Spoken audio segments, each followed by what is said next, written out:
We are waiting for a few more participants here. We got 11, and every day I think we had close to 16, but it's about 12 minutes past the schedule time, so we'll get started. I was just making notes of the agenda as to what we should be doing today. I remember that we did that yesterday, but I was making a secondary notes as to what is doable today, and here are the quick notes. So we'll start with NAT gateways and NAT instances, differences between them.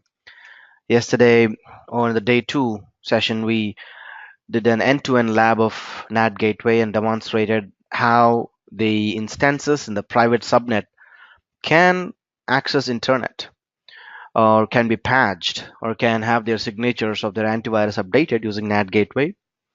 But it's important to understand what are the other methods we can have a gateway created for the instances in the private subnet. And NAT instances is the answer. And we'll talk more about it. We'll also understand what NACLs are and how do you establish a VPN connection between an on-premise and the cloud. What is VPC peering and what are the best practices in creating a VPC peering? A direct connection that can be established between on-premise and the cloud, and the differences between a VPN and a direct connect. Security is paramount for every organization, so we'll look at DDoS protection and how AWS gives DDoS protection standard by default, and what are the various methodologies that needs to be looked at before we implement DDoS. For auditing purposes, we got CloudTrail, so we look at that as well, and CloudWatch for monitoring, and directory services for authentication and identification of user accounts. That's the agenda set for today, but if you still have time left, we will talk about more services. For example, CloudFormation is something that we can take a look at it at the end of the session today. I will pause for a minute here to take any questions from you guys. If you have any questions for me from the yesterday's session, or probably if you have done any labs, and if you're stuck somewhere, anything that was not understood or misunderstood, you can go ahead and unmute yourself or put your question in the chat.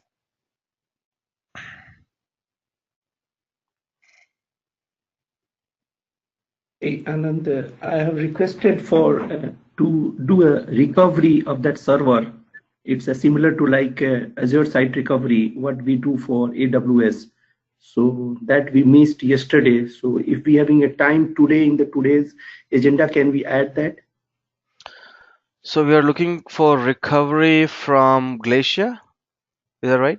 No, recovering like one of the instances is running on the on-premise, and we want to just migrate that instance, that virtual machine to in AWS cloud. So how we can do that? Okay, so as a disaster recovery solution. Okay, recovering from a snapshot, right? Exactly. Okay.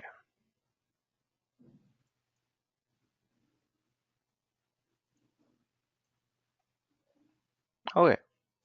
Yeah, let's do that. So we'll create, we'll go ahead and spin up an instance and take a snapshot, shut it down, and then spin up an instance from the snapshot. And that can be automated as well, and can be done manually too.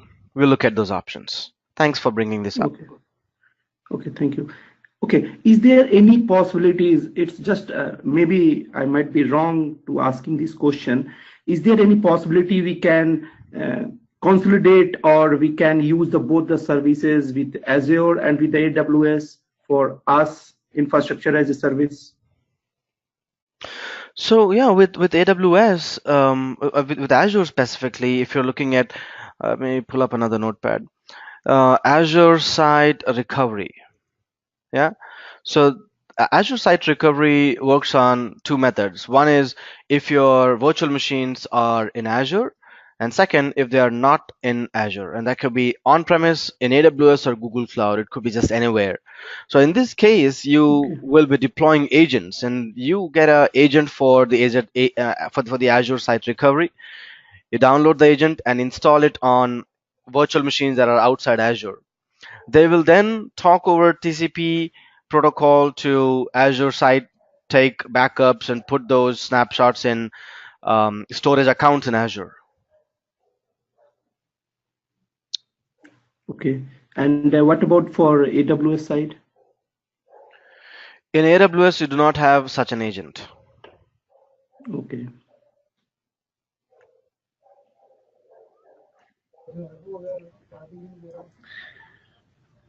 So if the persons they Hi, want Anand. us, sorry to interrupt you. If the person wants like on-premises servers to migrate into the AWS cloud, so what type of scenario we are going to use that? Like how we are going to set up that environment and how will we migrate on-premise servers to AWS cloud?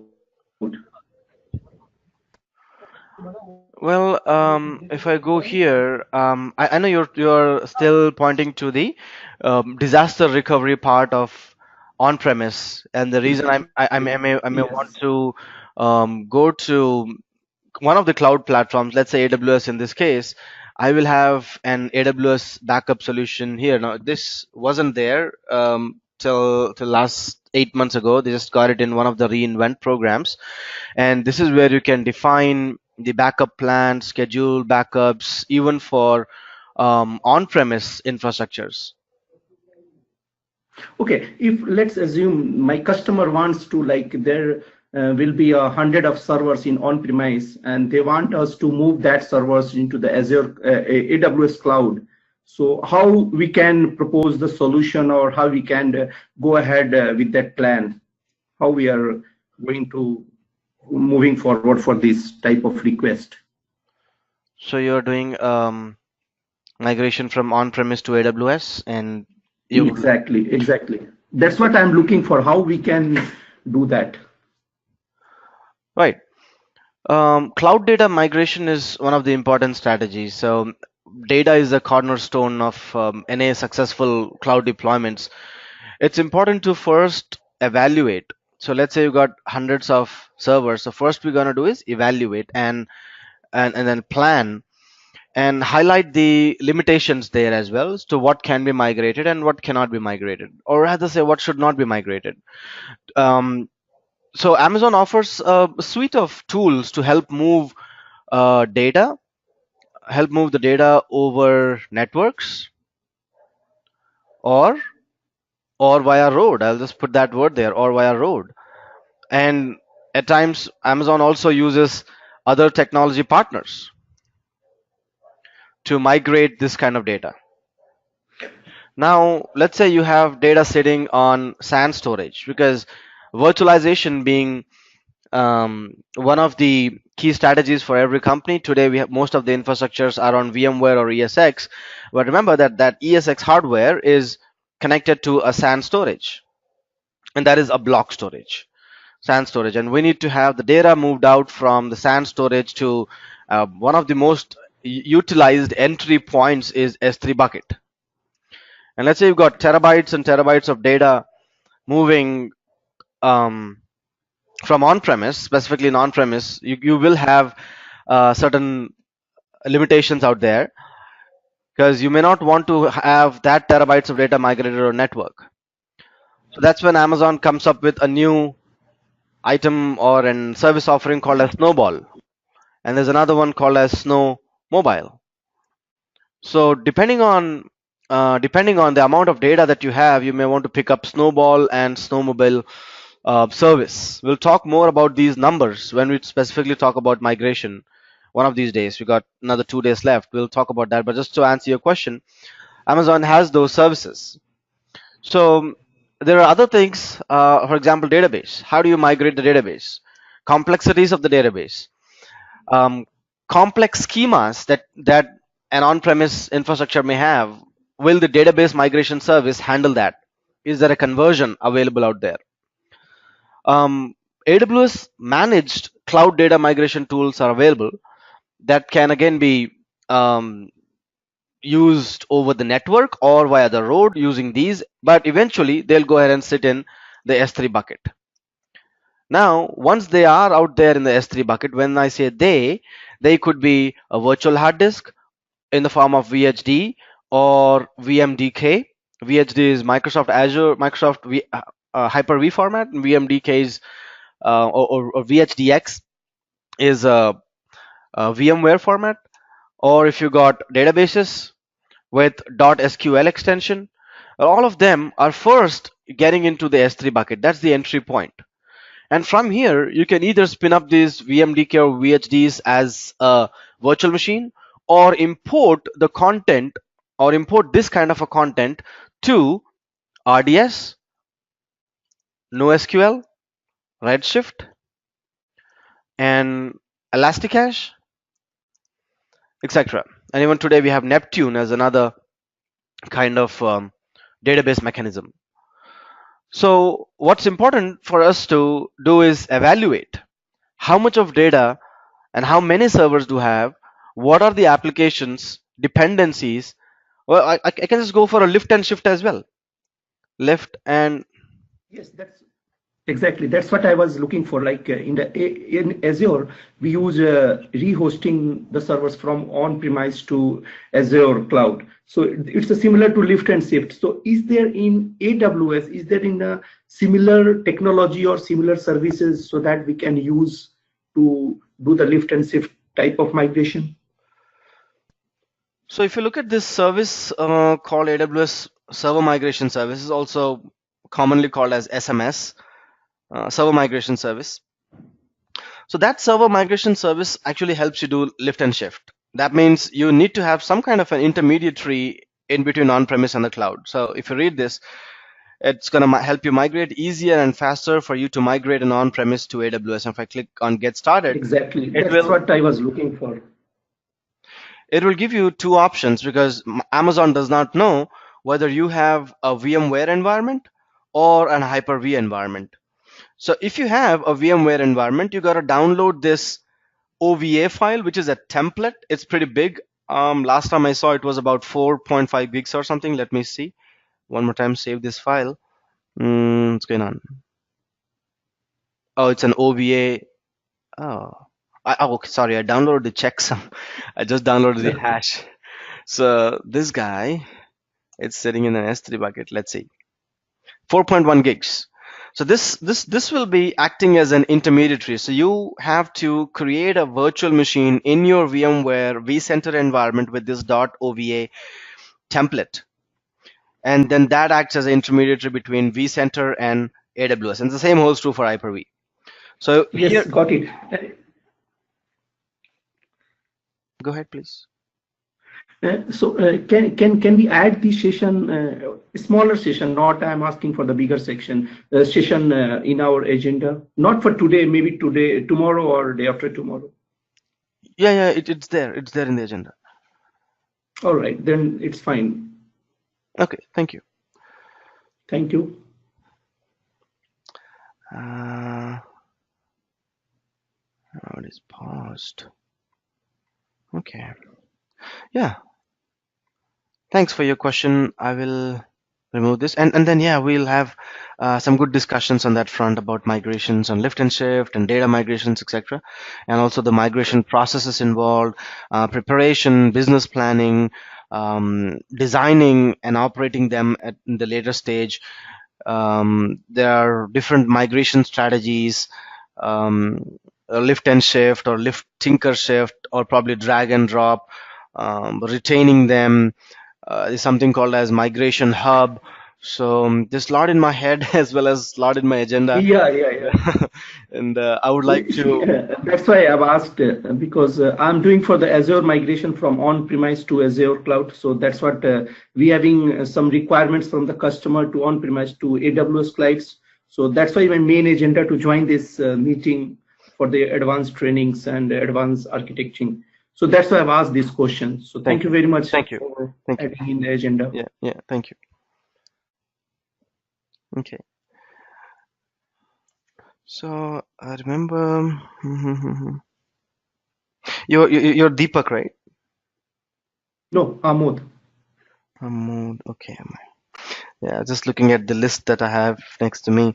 And you've been through the architecture training, right? Essentials in architecture. Yes, I was there. Okay, okay. Thank you. All right, let's get moving with the agenda for today.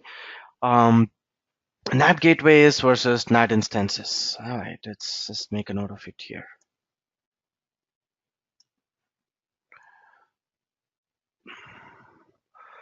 So yesterday we looked at NAT gateway.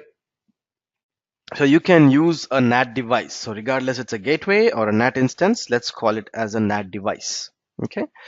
The NAT device is used to enable instances in the private subnet to connect to the internet. For example, you may want to communicate for software update, application level updates, patching, or antivirus signature updates, or maybe to download a hotfix or a patch from the internet. You will need a NAT device. At the same time, it will prevent the internet from initiating any connections with the network interfaces. So the data does not, or people, malicious people who have unethical intent, means to get financial gains or to disrupt the business, to do a DOS attack or something, they cannot, or they will not be successfully able to get into the instance in your private subnet through the NAT device. A NAT device forwards the traffic from the instances in the private subnet to the internet and then sends the response back to the instances. When the traffic goes to the internet, the source IP address is replaced with NAT, and that's the whole purpose of NAT, network address translation. And who stripes off the source IP address or the private IP address? It is a NAT device, just like the way it happens at your home. When you try to go to google.com or microsoft.com or AWS or amazon.com from your laptop hosted in your home, the traffic is first sent to the router. The router replaces your private IP address with the public IP address that is given by the ISP and sends the traffic forward because there is no relevance of private IP addresses in the internet. When the response traffic goes to those instances, the NAT device translates the address back to the interface's private IP address. And that's definition of NAT. AWS offers two kinds of NAT devices. One is a NAT gateway, and second is a NAT instance. AWS recommends using NAT gateway because it is a managed service. It is a managed gateway. That means you do not have to take care about patching, updating the NAT gateway, and managing the IP address of that device, etc. You really don't have to worry about that. NAT gateways are also known to provide better availability because NAT gateways are governed by SLAs. So they will be available 99.99% of times, and they have a better means of handling the bandwidth.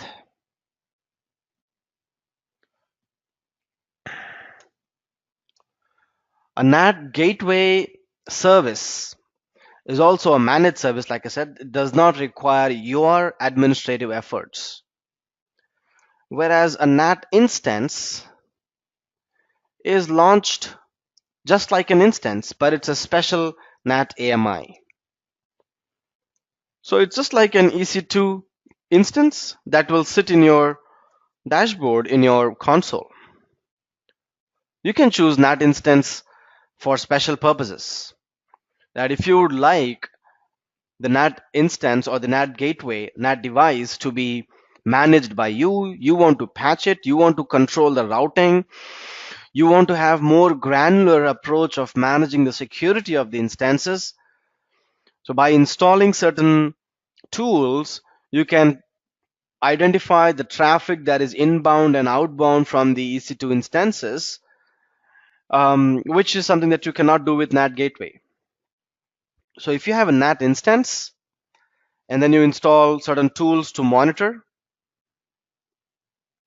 the traffic, which can be done in a better way using NAT instance.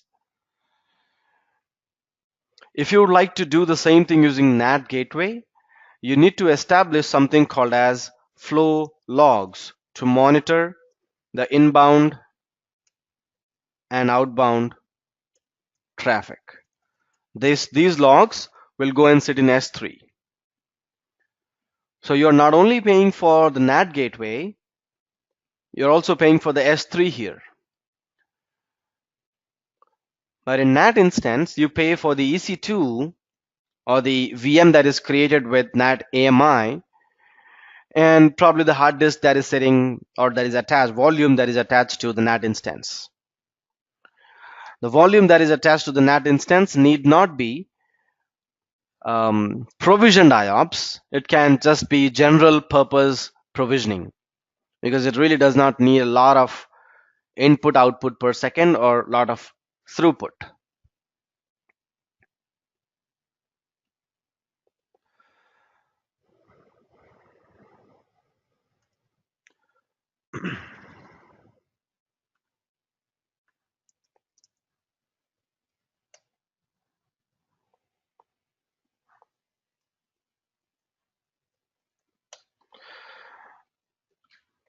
Let's touch upon the next subject, which is called as NACLs, or network access control lists.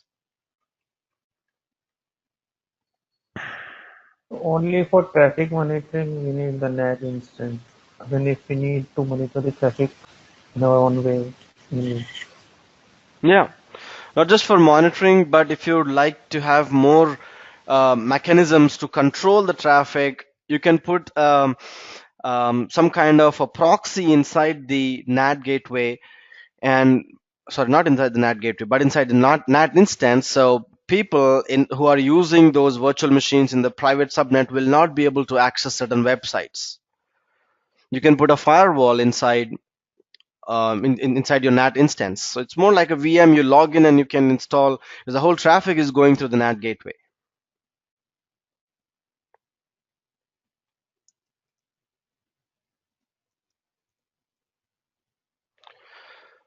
The next section is NACLs, which are also called as network access control lists. What is a network access control list? Let's take a look at that. Now, there are multiple layers of defense that we have at a VPC level. We created VPC 2 times on day 1 and day 2, and we saw that the first layer of defense, the traffic that gets into your network, is the internet gateway. And there are routes associated with internet gateway. In the route, you define where the traffic must go from or get in from. Let's say if you put your public IP address there, then the traffic will be allowed only from this IP address and not from anywhere else. And if you put 0.0.0.0/0, that means anybody can access your virtual machines, because the routes are allowing the traffic from anywhere. That is at a VPC level. Inside the VPC, what you have is subnets.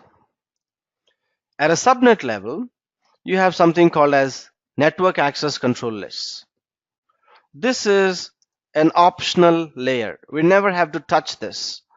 For us to have the virtual machines or EC2 instances functioning properly, you really do not have to play around the NACLs.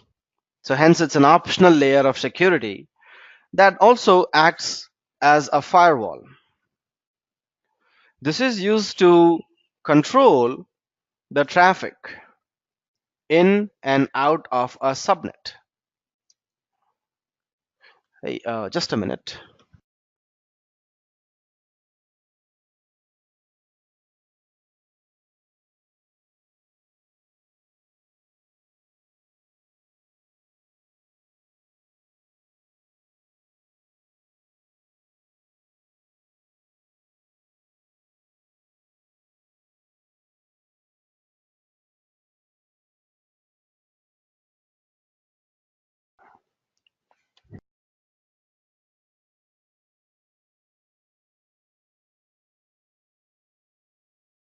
Sorry. So we're talking about NACLs, and I just said that the NACL is a layer of defense at the subnet level. It is used to control the traffic in and out of a subnet. So any rule that is applicable at a subnet level via NACLs is applicable to all the EC2 instances or resources inside the subnet. A NACL is a list of rules that we evaluate in an order. And there is a number that is associated with every rule. So you put numbers next to it like 100, 120, 140, etc. And the rules are evaluated in an order to determine whether the traffic is allowed in or out of any subnet associated with the network ACL. The maximum number or the highest number that you can use in a rule is 32766. That's the highest number that you can use. A NACL has separate inbound and outbound rules that can either allow or deny traffic.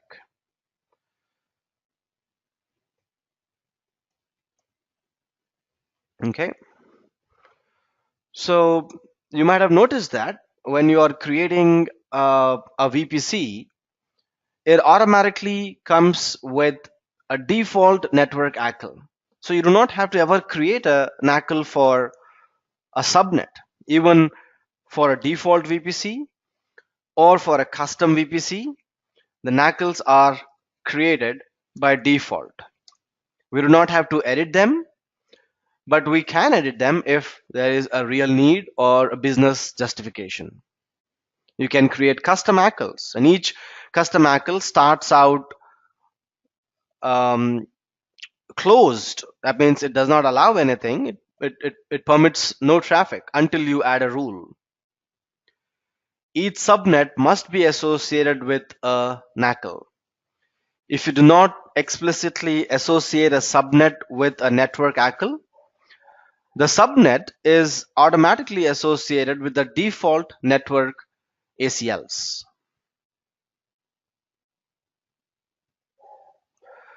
Now, I'll just go ahead and log into the AWS console, navigate to the VPC section, and show you where the NACLs are.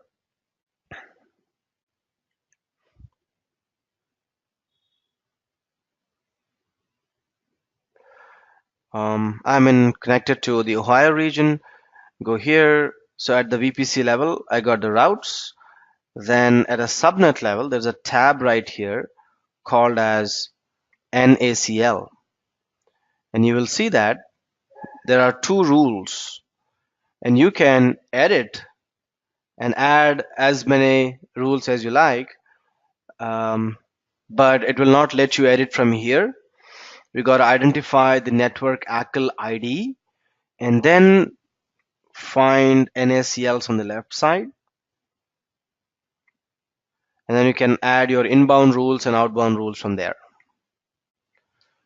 So you can edit it and say, I want to add a rule. Looks like I've got a default rule which is allowing everything. But if you'd like to have a subset of these rules, I can then say 105th rule is do not allow port number 80 from anywhere. I'll just say deny here. So I'm going to put an explicit deny and save it. So rules are processed in an order. When the traffic on port number 80 gets in, can you tell me which one will win here? On one side, I'm saying that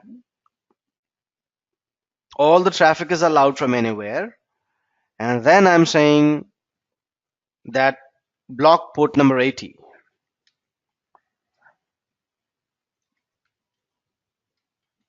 Which one will win? Or which one will be more effective? The third one is also a rule below 105. All traffic, all deny. Yep. But there's Deny. no number. There's no number out there. There's no number. So the rules are evaluated in a number order, starting with the lowest most first. Let's not look at the star. Let's ignore that line, but just look at the lowest numbers first. As soon as the traffic matches the rule, allow or deny is applied and the evaluation ends right there. And it starts with the lowermost number first. Therefore, the default rule that shows you right here, which is allow, it's going to allow all the traffic. Nothing falls to the default rule. And here in this case, port number 80 is a subset of all protocols and all port range. It will be allowed. So even if I add deny for port number 80, it doesn't matter. And this will just be negated because the evaluation ends right here. If I want this rule to win, then I need to give it a lower precedence or a lower number. Make sense?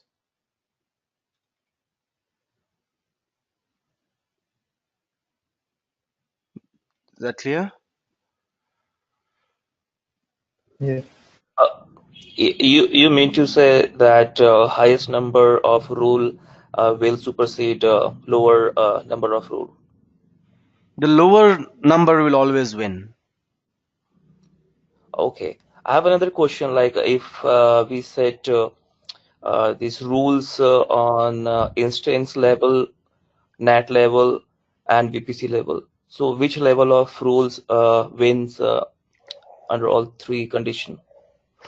Okay, so let's go back to this thing. So we have first thing, which is the routes. If the route is allowed, the traffic gets in. If it is not allowed, it's blocked right there. Then it goes to the NACL, looks at the precedence order, and then the lowermost number wins, and the evaluation ends there. Then it gets into the security group, and then here there is no number for the security group. You can have allow and deny written two times. For example, if for HTTP you allow it, and then for HTTP you deny it, and deny always wins in this case.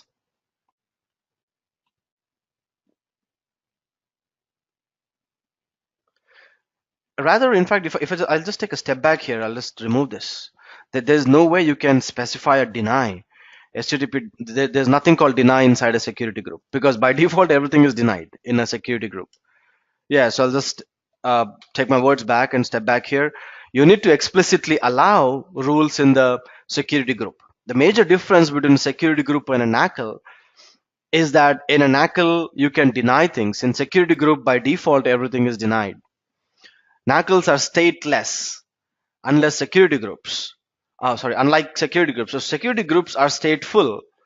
So if you add an inbound rule, say port number 80, it is automatically allowed, meaning outbound rule for that particular port need not be explicitly added again. But in NACL, you need to provide explicit inbound and outbound rules. So in NACL, you need to allow inbound and outbound explicitly. In security groups, you need to just specify inbound explicitly. Because outbound is allowed for all protocols and for all ports. In security groups, you cannot deny any traffic from a particular instance because by default everything is denied. You can set the rules only to allow, whereas in NACL, you can set rules both to deny and allow, thereby denying and allowing only the instances of your choice. So you can take more granular decisions. So security groups evaluate all rules in them before allowing a traffic. NACLs do it in number order from top to bottom. If your rule, let's say 1 says HTTP traffic and your rule uh, 20 says do not allow HTTP traffic from the following IP address, it will not be able to deny the traffic because rule number 1 or 2 has already allowed the traffic. And at that point, the calculation just stops. Is it clear?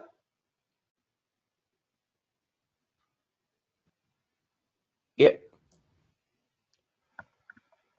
It's a good practice to have your deny rules written first in an ACL.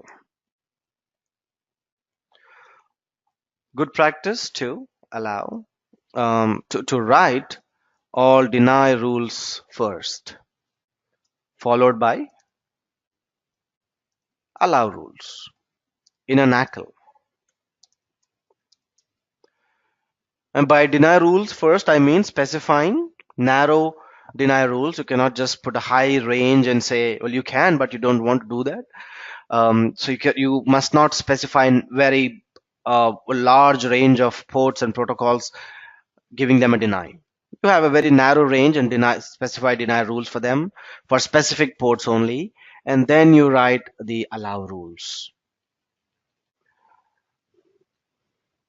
And also remember that security groups are stateful and NACLs are stateless. When I say stateful, it means that any changes applied to an incoming rule is automatically applied to an outgoing rule. Stateless NACLs means that any changes that are applied to the incoming rule has nothing to do with the outbound rule. So you got to do and modify the. So, right. So that was my Siri listening to me, and it just picked up my words and started answering me. So security group is stateful, NACLs are stateless, and security groups are tied to an instance. NACLs are tied to a subnet. In security group, all rules are applied. In NACLs, rules are applied in an order with roles with the lowermost number which are processed first. And if you're planning to get this implemented, you must really know the difference between the stateful and stateless. That's very important even for the exam purposes.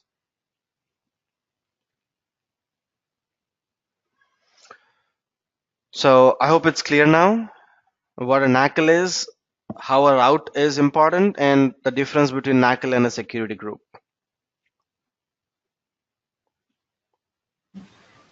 Please mention stateful and stateless again. So stateful, any changes that are applied to an incoming rule is automatically applied to an outgoing rule. So if you allow HTTP on security group, the traffic that goes out on port number 80 can also get in on port number 80. Stateless means that any rule that's applied as inbound is not applied at the outbound level. The traffic can go out on port number 80 but cannot come in on port number 80.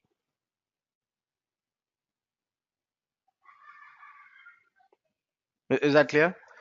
So it's just asked to make notes here. Stateful, Okay. any changes applied to an incoming rule is automatically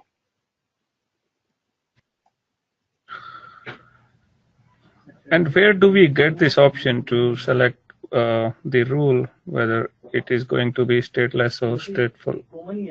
you don't get an option like that.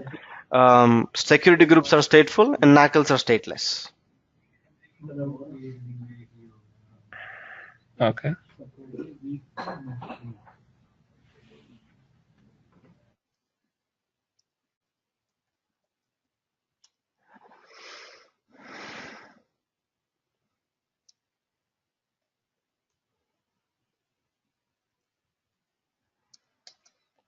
Okay.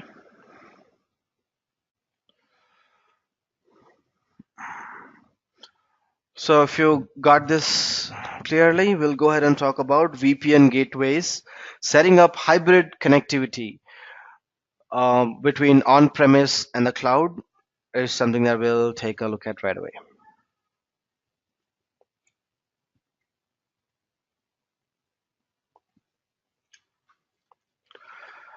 There are several reasons why you would like to have a VPN gateway established between on-premise and the cloud, and that's mostly for hybrid workloads.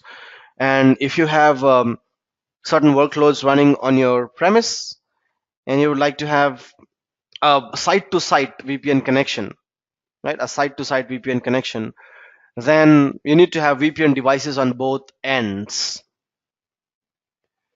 By default, instances that you launch in Amazon VPC cannot communicate with your own network or cannot communicate with your on-premise network. You can enable access to your remote network from the VPC by attaching a virtual private gateway. Let's understand this with the help of a diagram here. So on my right side is Amazon Web Services infrastructure, and I'm not going to draw the subnets, internet gateway, security groups, and MACLs, etc. Let's just assume it's there. So this is my AWS infra. On the right side, I will have my on-prem data center. This is my on-prem. So we are looking at various ways, or various methods we can use to connect your on-premise to the cloud. VPN is the first method. For us to do a VPN, what you need is a VPN device. On-premise, you have the VPN devices, and they are manufactured or provided by organizations or companies like Cisco, Barracuda, Checkpoint, Palo Alto, and the organizations that cannot afford them will use open VPN devices, but regardless of that, they will have a VPN device. And because it is exposed to the internet, and there are a lot of incoming connections that get into your data center through the VPN device, it must have a public IP. So your VPN device has a public IP. You will have similar setup on AWS infrastructure as well. It's no different out here. But it's just that this device is not physical. On your premise, this is a physical device.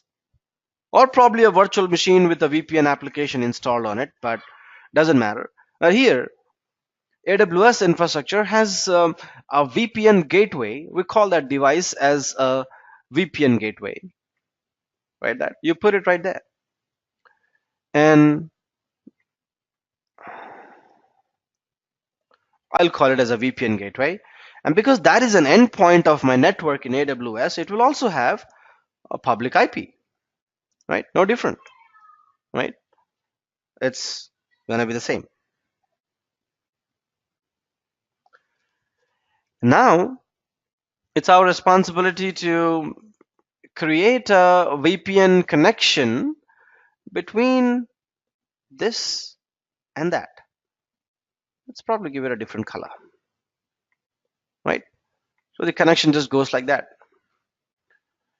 So I have a VPN connection, a tunnel established between both of these devices, which I'm calling it as a VPN device and a VPN gateway. The nomenclature or the naming standard is a little bit different from the in the Amazon infrastructure side, and Amazon calls the VPN device, calls a VPN device on your premise as something else. They don't call it as VPN device. They call it as customer gateway. So the customer gateway on premise has a public IP. The VPN gateway on AWS infrastructure also has a public IP, and you will just go ahead and connect and establish connection between them. You also need to have connections allowed from the VPN gateway to the customer gateway and vice versa. So depending on the kind of manufacturing of this device, you may input certain commands out there, and we'll quickly take a look at that, how we can actually establish that. So customer gateway is a physical device or a software appliance on your side. When I say your side, it is on premise. So to create a site to site VPN like this, you must create a customer gateway in AWS. In fact, let's go ahead and do it right now.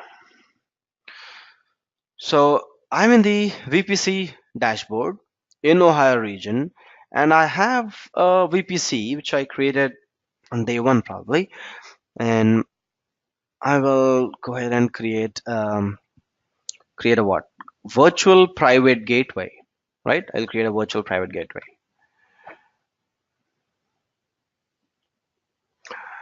Create a virtual private gateway.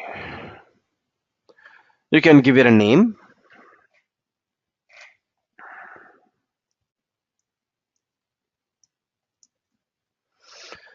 ASN. What is an ASN? ASN is it's an acronym that stands for Autonomous System Number. It is a number that is assigned to the VPN devices. It is available globally and it is unique. It's just an identity to your VPN device.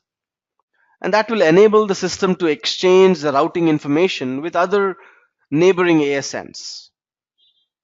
The number of ASNs are limited. For ASNs to be assigned, there are guidelines that your ISP gives that need the network to be in a unique routing policy. And that's why I will have let Amazon give that ASN number, and I'll not take the headache of verifying an ASN number here. Just leave it to Amazon and create a virtual private gateway and close it right there. Once it is done, I need to attach it to my VPC. Okay. The second thing is on the customer side. Now I'm done with this. On the customer side, I will contact the network team on the premise and ask him for the public IP of this VPN device that's running on my premise. Once I have the public IP noted down, I will go ahead and create a customer gateway. Create a customer gateway. Name it's on-prem VPN device. And then I will ask for the IP address, and the IP address is given to me. I can just type in the IP address. So I'll just put some random IP address here. I will not, 56.5. I'm just putting some random number just for this demo. And create customer gateway. Now it's time to attach the customer gateway with the virtual private gateway. And you can do it with a site-to-site VPN connection. The way you can do it is by clicking on Create VPN Connection and just fill up this form. So my VPN gateway is this. My customer gateway is there. Oh, it's an existing one, which I've defined. It should be there in the drop-down menu. It's the same thing. And give it a name, like on-prem to AWS underscore VPN. All right. We'll take a look at these routing options in a minute. What does dynamic mean? What does static mean? Just park it for some time. Most of the organizations go with dynamic, and I'll tell you why. So by doing so, I'm creating a VPN connection between on-prem and the cloud by following these steps. There's a major flaw in this process. It's not difficult to identify one's or any organization's VPN device public IP. because it's a public IP. People on the public can definitely run a net scan or various other tools to scan and identify Microsoft VPN gateway IP address or just any other IP address on that is owned by a company. So there must be some kind of a validation that will allow the traffic from your AWS infrastructure to the on-premise. And that validation is done by downloading this configuration.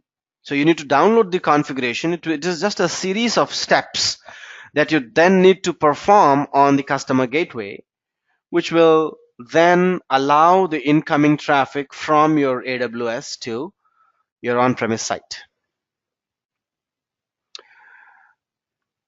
So if I click on download configuration, you need to identify the manufacturer of this device and the model number. Let's say I'm using Palo Alto Networks, just pick up a particular model from there, the software it has, and then click on download. Save file.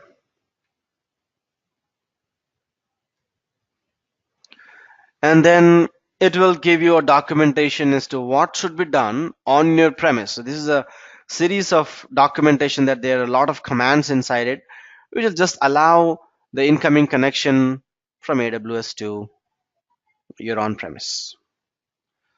I will just hand over this documentation to the owner of the VPN device or the customer gateway on the premise, which will then allow the connections from AWS.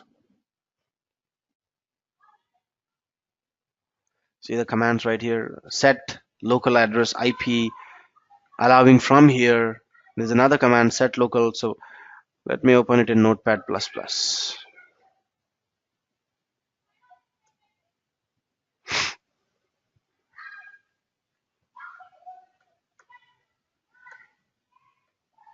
It's much better here. So all the network guy has to do is read through this documentation, follow through this step, creating an IPsec tunnel. Step number 1, run these commands, configuring it. Step number 2, IPsec configuration. Step number 3, tunnel interface configuration. And this needs to be just followed religiously without skipping anything.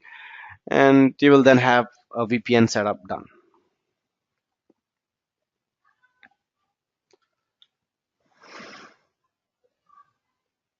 Any questions there? Can you show the step again where how you downloaded this file? I just clicked on the button, download configuration. And then it gave me the list of vendors.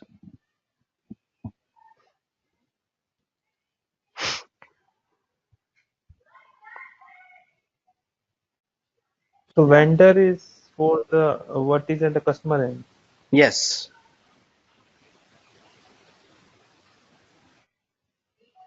Yep.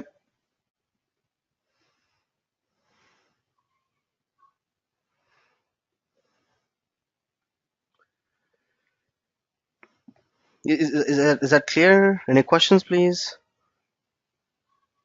Anand, if we have any device which is not listed there, how can we configure that one? Then we Is need to there talk any- to the vendor. Then yes, there have been situations where this happened. So we go ahead and talk to the vendor to identify how we can establish an IPsec tunnel from an external entity like AWS. And if they have taken any measures, probably they have it in the documentation. Now, these list of vendors that you see, they have collaborated with Amazon, provided the steps, participated in testing with Amazon, and that's how Amazon has published them. Now, there are thousands of VPN devices and their respective vendors. It cannot be published. Well, it can be published, but it looks like they haven't participated in the testing. You may either find it on the vendor website documentation, and if not, we get in touch with the customer support of that vendor. Okay. Some of the steps sometimes coincide because today we look at Cisco as a pioneer in those devices. Cisco, Barracuda, Checkpoint, these are the pioneers, and most of the commands resemble each other. Just some of the syntax may vary. So I've seen that the network administrators were creative to modify the commands from the Cisco systems and then incorporate into their custom devices. And it was easy for them because if there is an open source guy who has made his own device or something, they might have used certain syntaxes or commands from one of the well-known vendors that we have today. For example, um, talk about Red Hat and CentOS. The commands are almost the same, right? So someone who has familiarity with Red Hat will not have any issues with CentOS. So that's just an analogy, though.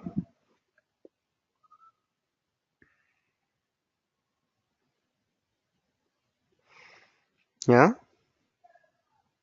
Yeah. So Anand, in Azure and Google Cloud, there also we have to download this procedure and send it to the customer for establishing the IPsec tunnel, or is it something different? In Azure, you usually set up a RAS. Not bad. Yeah. So in Azure, you have usually set up a RAS server, which is Remote Access Dial-in User Service, also called as a radius server. So we usually follow that method, or they will use a certificate-based authentication and certificate-based encryption to encrypt the traffic for point to site VPNs. These certificates can be either self-signed, which are not usually done. Self-sign is something that we don't use, but you can purchase a certificate from just anybody, VeriSign, or a lot of SSL providers today. The steps are a little bit different. We don't have to follow this method, but every cloud provider has its own set of documentation to create a site-to-site VPN. Okay, thank you. Thank you. I've actually made videos on this as well on Azure, published that to Udemy. So if you go to Udemy and type my name, ANAND space Azure, you'll see the series of videos out there where I've explained point to site to site, express route, and various other things. The entire certification based course. All you gotta type in Udemy. If you heard of Udemy, I'm an author there. Just type Anand, ANAND space Azure, and you'll see the course there. Okay.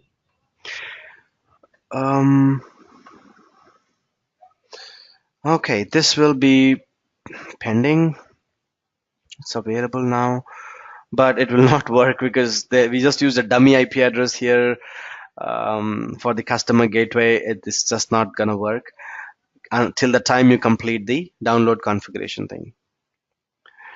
I'm gonna clean up this lab and then we'll go to the next section, which is direct connect.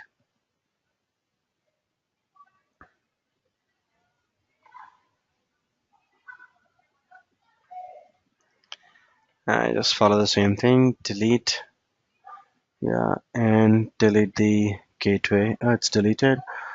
It's deleted. This is available. Get rid of this. It's gone. Okay. So yeah, let's talk about direct connects. So I will save these files. Okay, I don't need this. I'll get rid of that. And yeah, I'll use this notepad. What is a direct connect?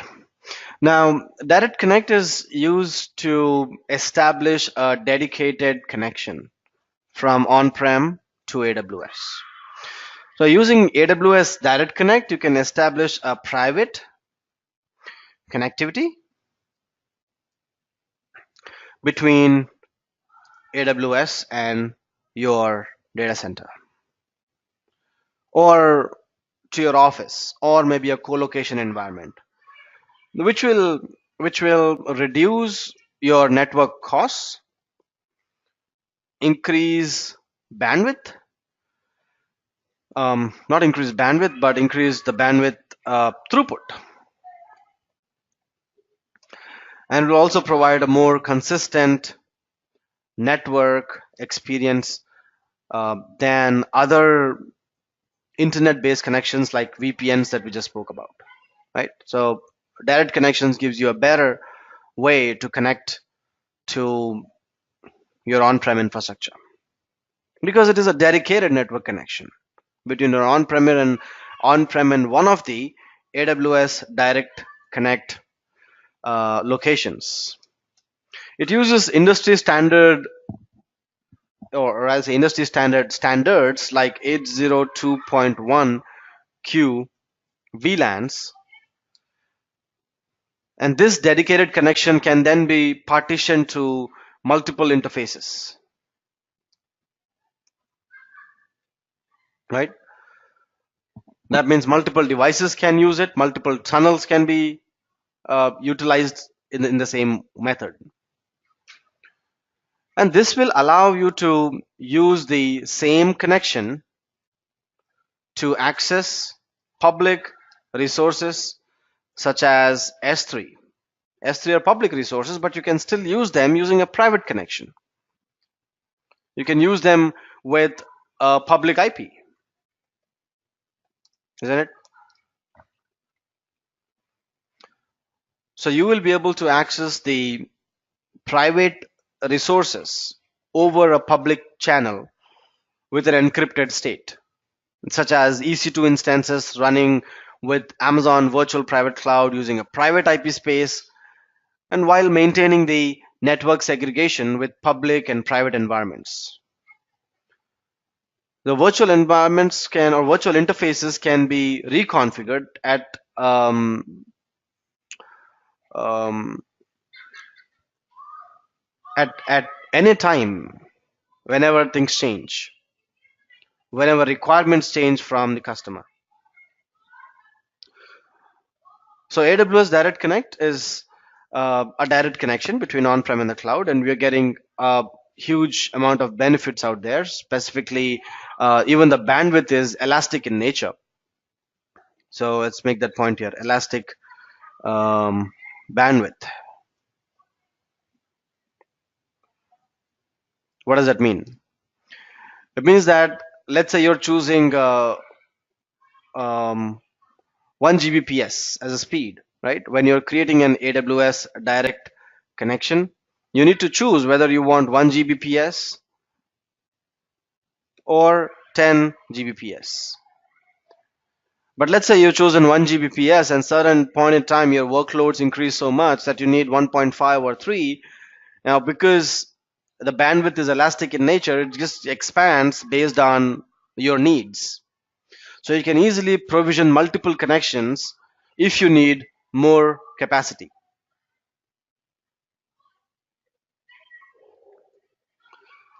There is a reduction of your bandwidth costs.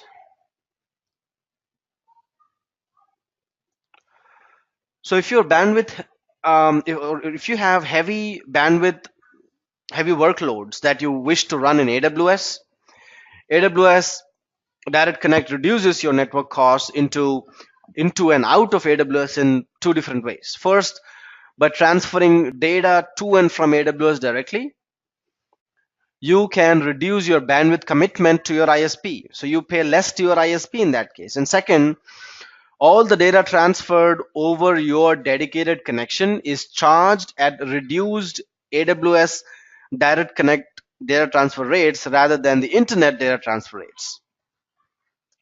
So if you're telling your ISP that you need to have a direct connection, and of course the direct connection will be established using an ISP, the rates that you pay to your ISP will not be the standard internet rates. They will be AWS Direct Connect data transfer rates, which are far less than what your ISP charges you. That is the second benefit. We spoke about the first one, and the second one is reduced bandwidth costs. The third one is consistent network performance. The network latency over internet can vary, given that internet is expensive and it is actually constantly changing. I cannot say it is expensive, but constantly changing how the data goes from point A to point B. With AWS Direct Connect, you choose the data that utilizes the dedicated connection. What traffic must use the dedicated connection versus which one of them must use internet-based connection, and how that data is routed, which can provide a more consistent network experience over internet-based connections.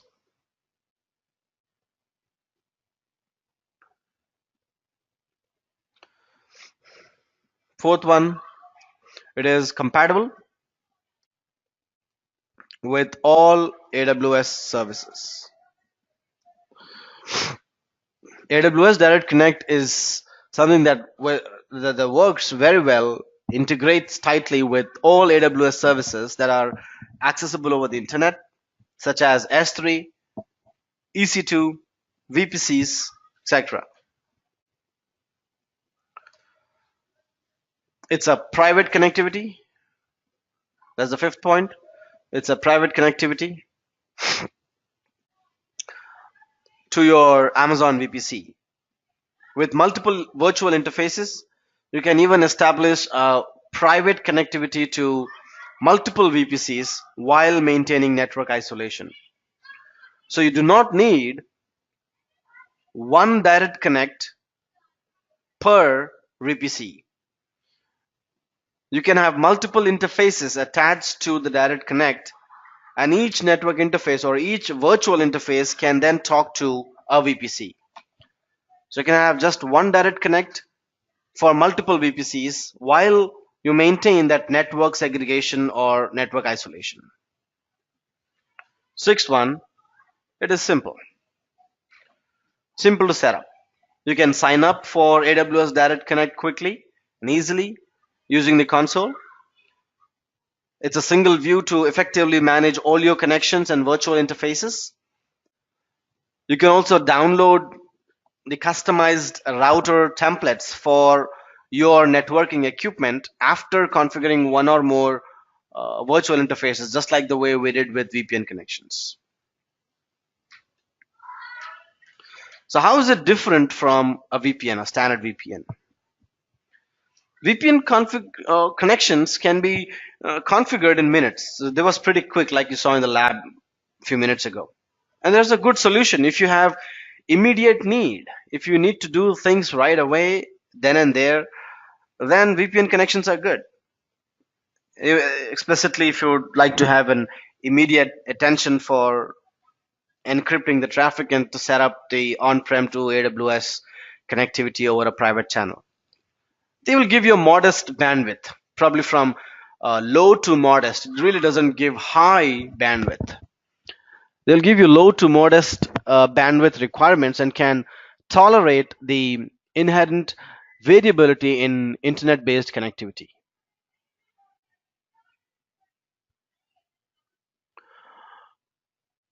So, but AWS Direct Connect, it does not involve the internet. Instead, it uses a dedicated private network connections between your internet and the Amazon VPCs. More about the specifications of Direct Connect. The Direct Connect provides bandwidth up to 10 Gbps. So it provides from 1 Gbps all the way up to 10 Gbps. It uses Ethernet VLAN trunking, which is part of the IEEE standard called as 802.1Q. It's an 802.1 IEEE standard. So if you have any devices that are supporting Ethernet VLAN trunking, then direct connections will be supported there as well. The dedicated connection can be partitioned into multiple virtual interfaces, and we call them as VIFs, so that you can have multiple VPCs attached to these VIFs or virtual network interfaces, virtual interfaces. and it allows public connections to EC2 or S3 using public IP addresses, right? It will also allow a private connection to VPC using internal IP addresses.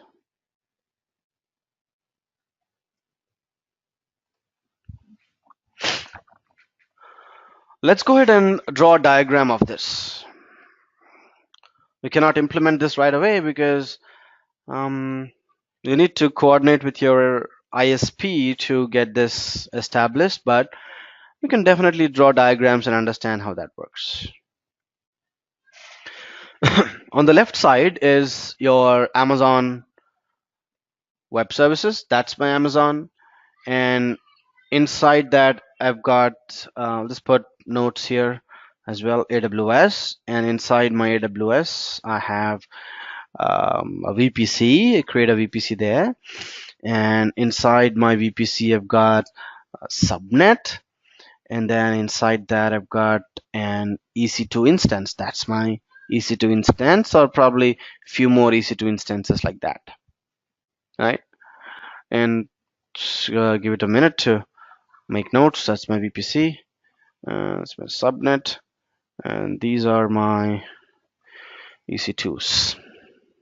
Awesome. Let's also put some other services here, because the direct connect works with other services, not just with EC2, but other things as well. So I'm going to use these little icons there. Call them as probably Glacier. That's Glacier. And that's my S3. Yeah. Okay, that's my S3. Okay. And on the right side, let's put some on-prem infrastructure, or probably ISP. So like I said, we really need to involve ISP as well. Without ISP, we cannot set up a direct connect. Okay. So on my right side, this is my corporate data center, and I've got a customer firewall. Let me just put a firewall like that, and I'll call it as what? A customer router or a firewall. But what I have in between this and this is ISP. Yeah, I've got an ISP there. This guy is my ISP, which I will refer as AWS Direct Connection Provider, or AWS Direct Connection Locator, or location, just anything. What I also have is a connectivity between this guy who is my ISP and my router, because for on-premise, I did not make notes here. This is my on-premise, right? So on-premise has taken connection from my ISP. The ISP has granted connection via, let's put some more notes here, call it as partner router. So data transaction from my on-premise to the internet happens via the partner router. And if I want direct connect, I will also need a direct connect endpoint right here. That's my direct connect endpoint. So let's give it a name, like AWS direct connect endpoint. Yeah. Okay. That's AWS direct connect endpoint. Beautiful. So now I can have connectivity between on-premise and the ISP. But for us to do that, I need to have some kind of a gateway here. I need to have some kind of an endpoint at my AWS level. So let's mark it. And the gateways are at a VPC level. So this is where they stand. Okay. And I'll give it a name. And that device is virtual private gateway. And let's put some markers. This guy is my virtual private gateway. Yeah, red color. Okay, that guy's my virtual private gateway. Now I will have a connection established between direct connect, which is this, and my virtual private gateway, like that. And because this direct connect has multiple network interfaces, which we called as VIFs, virtual interfaces, I can have this kind of connectivity as well. I can have this kind of, oops, I can have this kind of connectivity as well, right? Or maybe another VPC, it doesn't matter.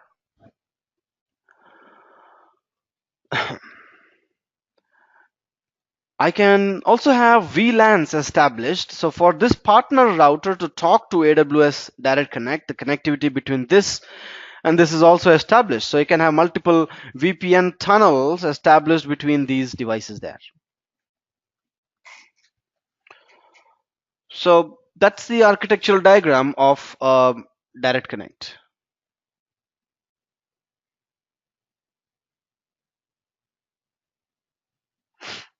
So on the premise, on the right hand side, there's the customer router, which then talks to the AWS routers, which are hosted in the Direct Connect locations with the ISP.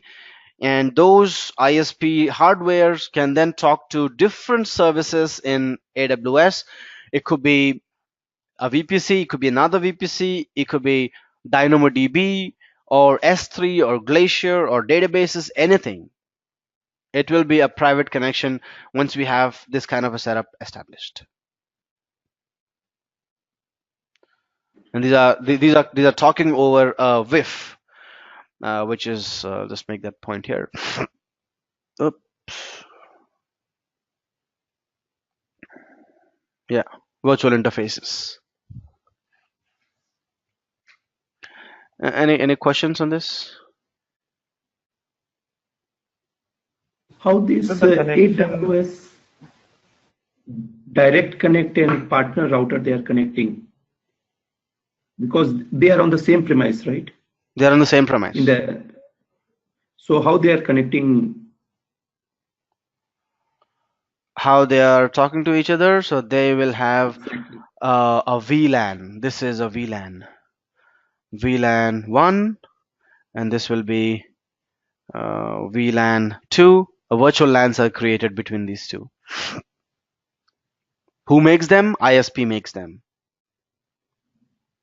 So we have to create a connection, trunking connection in between both the VLANs, right? So that they can talk to each other. You mean this and this? Yes. Why should the VLANs talk to each other? No, like, okay, we are understood. Okay. VLANs are created primarily for this. Okay. No. I got your point. Like you will be established in two connections, and both are the separate VLAN one. One goes through VLAN 1, and the another goes. The traffic goes with VLAN 2. That's fine. Thank you. Yep. You're absolutely right. Bingo. Yep.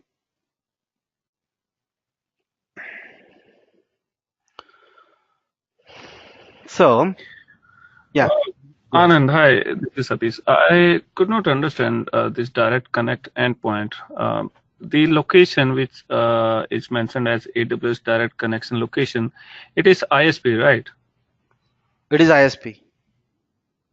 Okay, so how can we place this AWS direct connect endpoint at the ISP level? Because we will create an endpoint on our AWS portal. It should be there. Yeah, it is. I agree. Go ahead. Yes. Yeah, and it's a very valid question. How would I have a right to put some hardware in the ISP's location? It's a good thing. Well, we don't do it. It's a partnership between Amazon and the ISPs, right? So I think let me show you that. Show that to you actually in the portal, and you will have a better idea. And just to answer your question in a Boolean way, yes or no? No, we do not put a hardware there. It is the ISPs who will contact Amazon.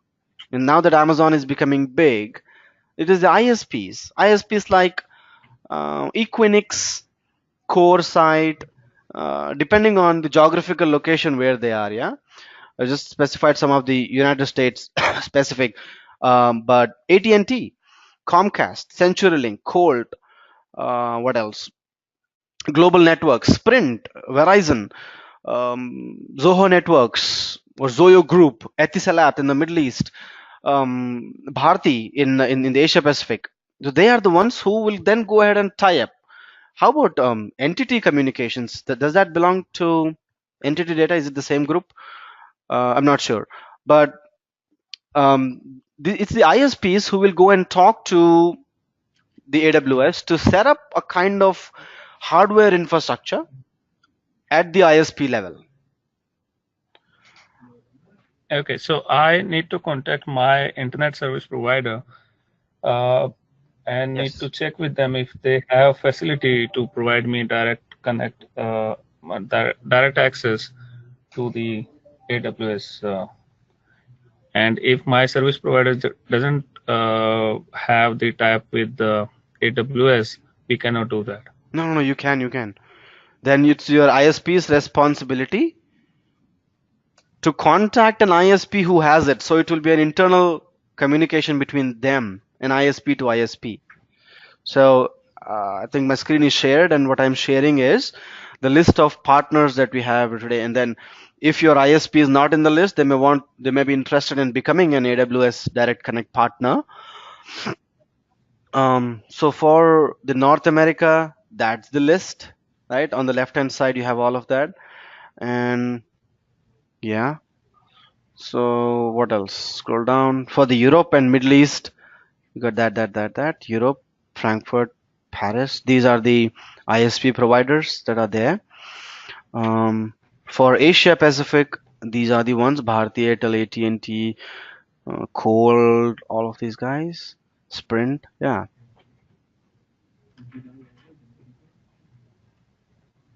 So you can click on the continent, the country, and these are the ones that are available. Okay, and once the direct connect is established by ISP to AWS, which IP address will be accessible? Will they provide any other IP address to reach to my AWS network, or that will be on that Elastic or public IP? There will be a separate interface on which the communications happen, and that will be available once the direct connection is established. So if you look at this, please give it a read once you're doing the labs. I'll go and click on get started, give it a name like direct_connect, and based on my geographical location, my ISPs are published here, right? Based on my geographical location from this list. It doesn't want to show all of them because I'm in Ohio. Let me quickly switch to other region, probably here. So we'll see some of the Asia-based regions. Mumbai got all of this, right? So yeah, I'll just select some of them and say direct_connect. You can select one of these, 1 Gbps to 10 Gbps, but it is always dynamic, and all you got to do is just create. And once it is done, you go ahead and contact your ISP. Now you have just requested for it. It is not done. You contact your ISP and say, hey, I've created something, some kind of direct connect on my side. What kind of information do you need to take it forward? They may take your connection ID, the speed that you're looking for, and the number of virtual interfaces that you need. Yeah, that's it. So setting this up is not a big rocket science. Understanding the things behind it is more important. Okay, but how would we connect to AWS after direct connect established? On which IP address? Will it provide a separate IP range as VPN provides? Right. So I'll go back here. So you have an EC2 instance. With the help of a direct connect, you have established a private connection. So from the virtual machine sitting here, you access the IP address of this machine privately. Now, because now you are in a LAN. Okay. It's no longer on a public network, it is on a private network. So you identify the IP address of this EC2 instance, and as IP it is a private IP, and talk to it on that network. Okay, so it is similar to VPN, but it will be established at the level of ISP. But the VPN, we do it from AWS router to our router directly. Yeah. So, and also it gives you all the advantages like the ones that are listed here. Okay. Okay, Anand, one quick question here. That ISP we select, so that cost will goes to the customer via Amazon AWS, or who will be responsible for the billing You for pay that ISP? AWS. Yeah, you pay AWS for that.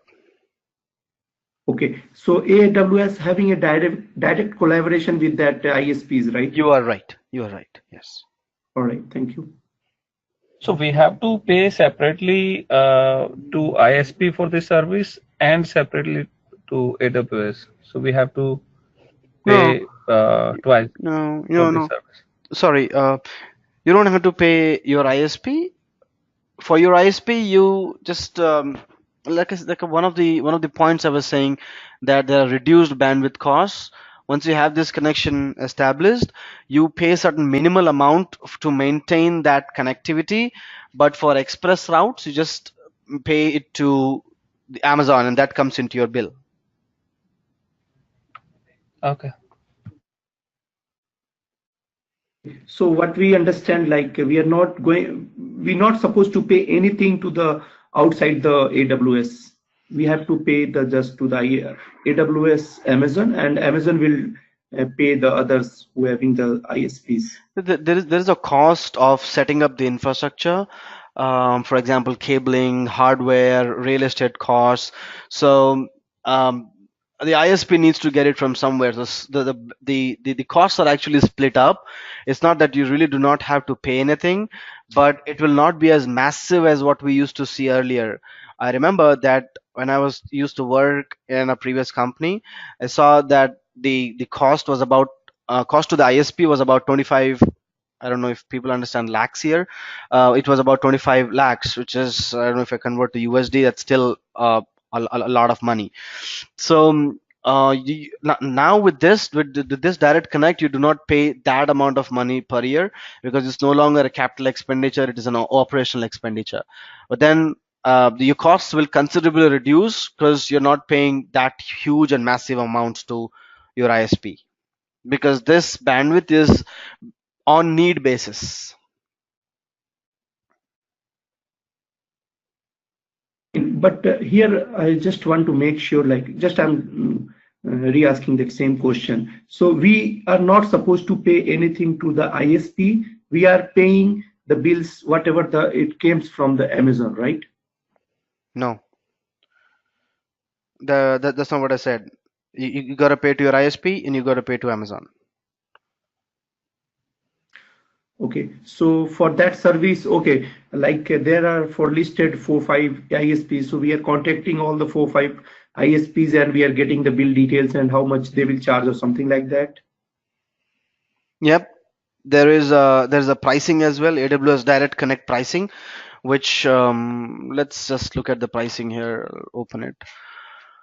Um,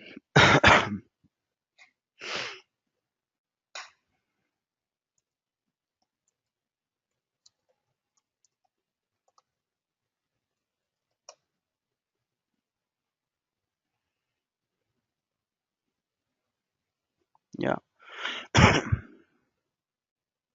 So you'll see the pricing based on, this is a port hour per rate in Japan. So depending on the region, the cost may change. So all you got to do is select your region, and then you will see the necessary costs applicable for Direct Connect. All right, thank you.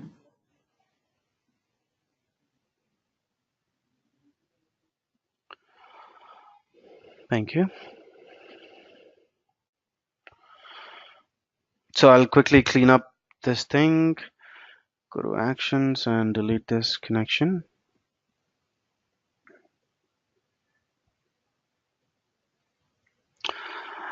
Okay, so it's been close to maybe an hour and a half. Let's go take a quick again a 15 minutes break, and it's about 8:13. Let's come back by 8:28.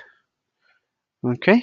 Okay, Anand, if you could share, could you please share that sheet, that agenda have you shown on the first day? Okay. Advanced architecting on AWS. It's the same thing. Let's go here. This is the agenda. Okay, okay. I thought it was different what we have here. Okay, that I have it. It Thank was you. a copy paste from there, basically. Yeah, yeah. That these I have it. Thank you. Sure. Okay. It was just picked up from here. That's all. Because we don't want to reinvent the wheel. So basically, we are revolving around the same items here, drilling down under it. We haven't been through the well-architected framework, but I think this should be there on the last day, where I'll go through all the 6 pillars of the well-architected framework. Manage AWS accounts, no, not done. This is not done, but this is something we did. Connect on-premise data center to AWS cloud using storage gateways, direct connect, VPNs, and VPC peering is something we did not do. That's part of it. Building implications is part of tomorrow. Move large data from on-premise to the AWS is part of the migration strategies.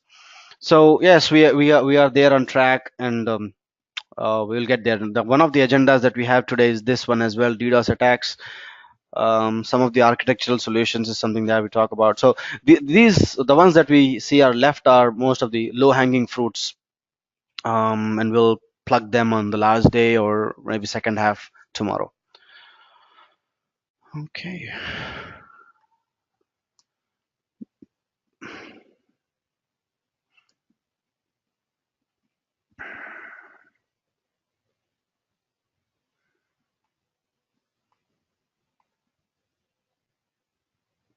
Okay. So let's come back by it's 8:15. Let's come back by 8:30, and we'll get started with peering. Thank you.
Okay, let's get started. I hope everybody is back.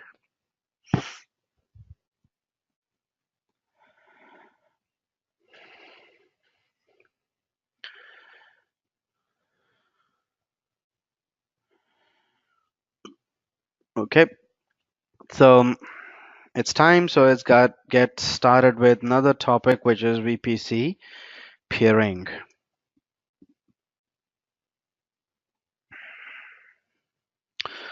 What is VPC peering?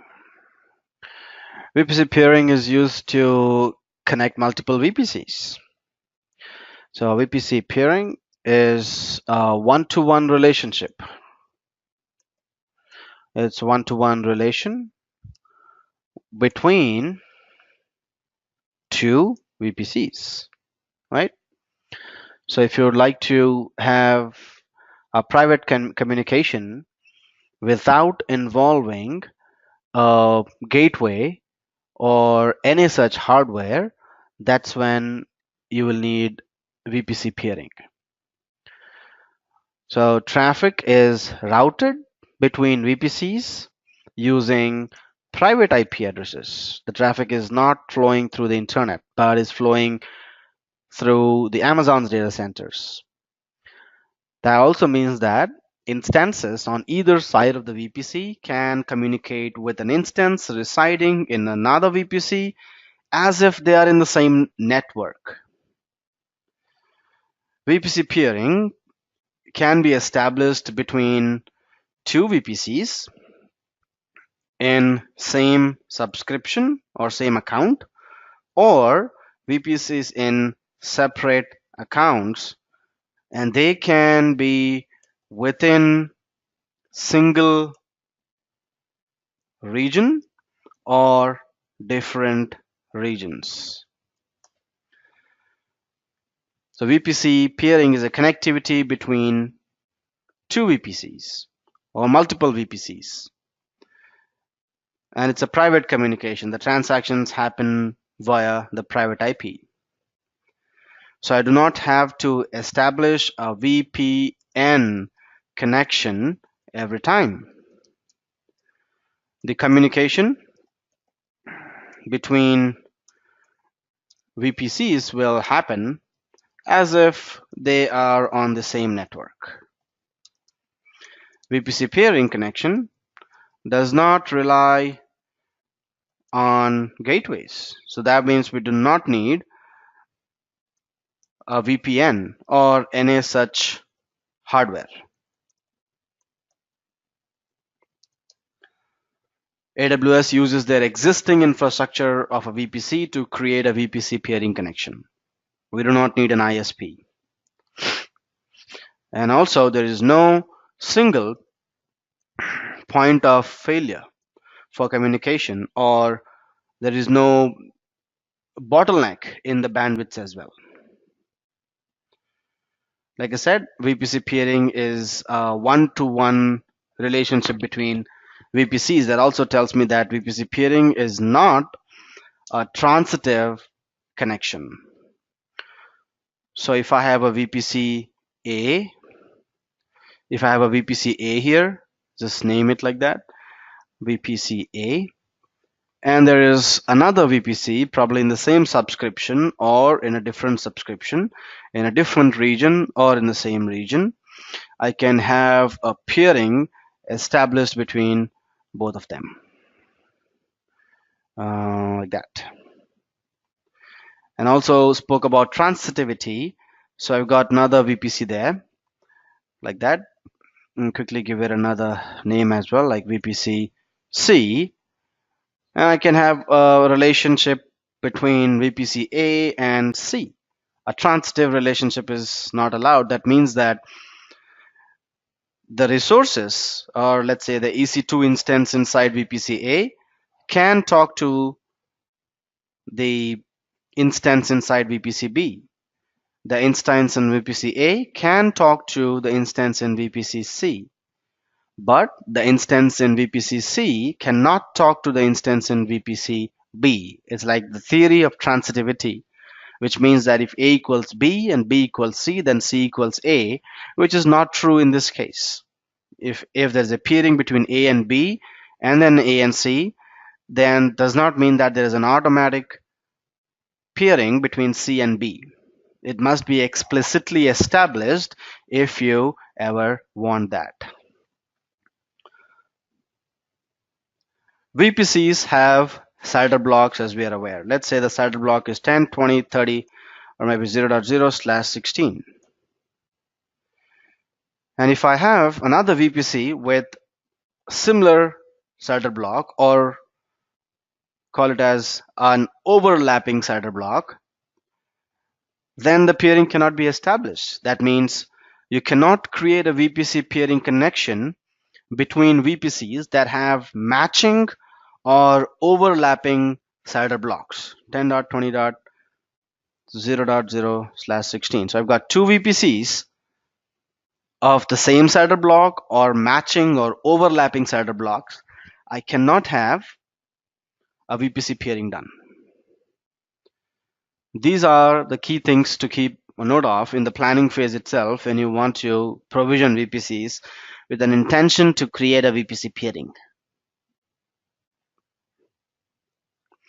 So a VPC peering is just a one-to-one relationship between two VPCs. They use private IPs for communication. We do not need any hardware, no gateways required, no VPN devices required. There is no single point of failure. And the VPC peering can be established between the VPCs in the same region, same subscription, or different subscriptions. Let's go ahead and do this and see how we can establish in the lab. So if I go to VPC, I must have at least two VPCs to demonstrate this. In this case, I have only one VPC, but I remember in North Virginia, I've got more than one, so I'll switch to that region to demonstrate this. So in the background, they will be using, suppose one of is in a different region, another in a different region, VPC. Then they'll be using the Amazon network in the background, or Yes. some ISP will also be involved or something. No, ISP is not involved. It is the Amazon's network that will be used. So will it tell us about the latency that may involve or something like that? Not anything of that sort. Latency depends on how far your VPCs are. So if you're trying to establish a VPC peering between the one in Australia and another one is somewhere located in Europe, you may see certain millisecond delay. But if they are within the North America region, you may not see any delay at all. It will be pretty quick. So it all depends on how far they are and how close they are geographically and physically.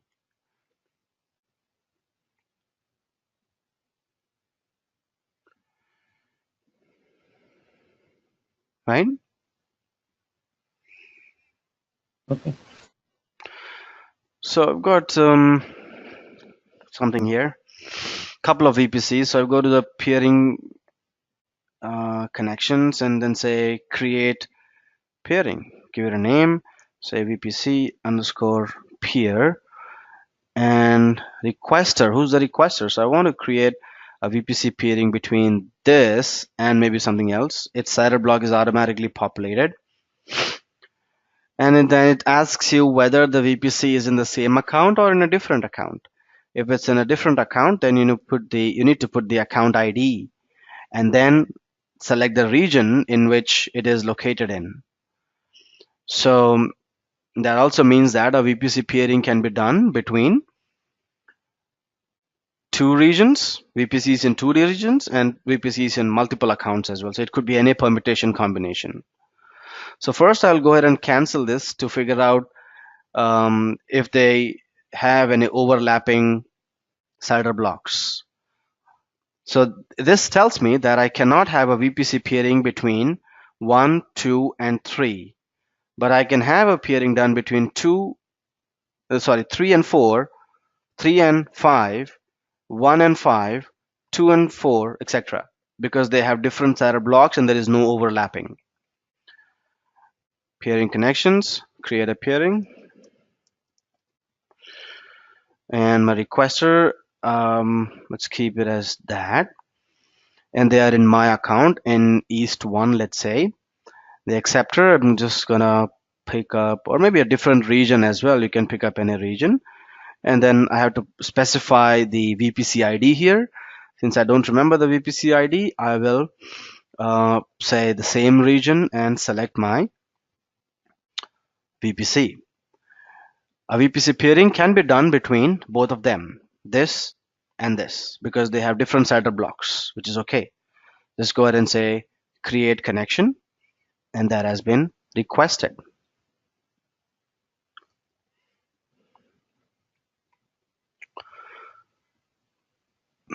Now, this is done from just one side. We also need to do it from the other side. So actions, and just say accept requests, and I'm accepting it, right? So that's done. So this is a bidirectional one done. This has become so simple because they are in the same region. Let's try to establish between two regions, and for that I will have the Amazon console open up again. Quickly go to that. Quickly go to a different region that has a different VPC, and let's see how that works.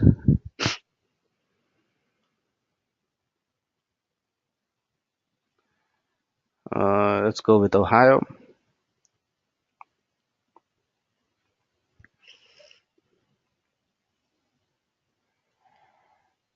And peering.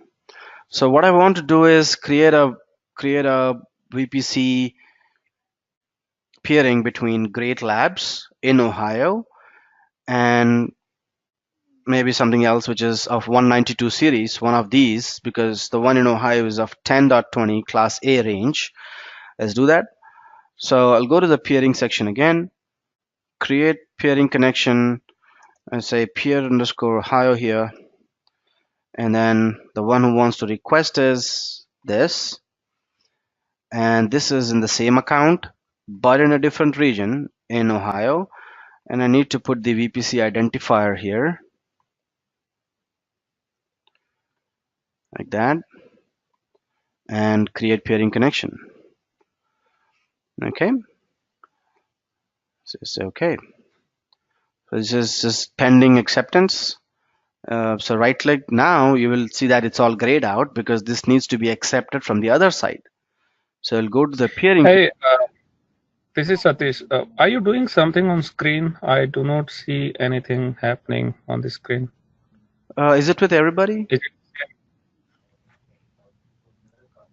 It's visible. My screen is shared from my side. I can see. I still see that notepad saying VPC peering. I think notepad was removed, but I cannot see it. Maybe you need some internet connection, your internet connection. No, I can do other things, like I unmuted this and I'm speaking. So just screen is not getting refreshed. Okay. Can I suggest you to maybe you can reconnect? Yeah, disconnect and try again, please. Okay, let me do that.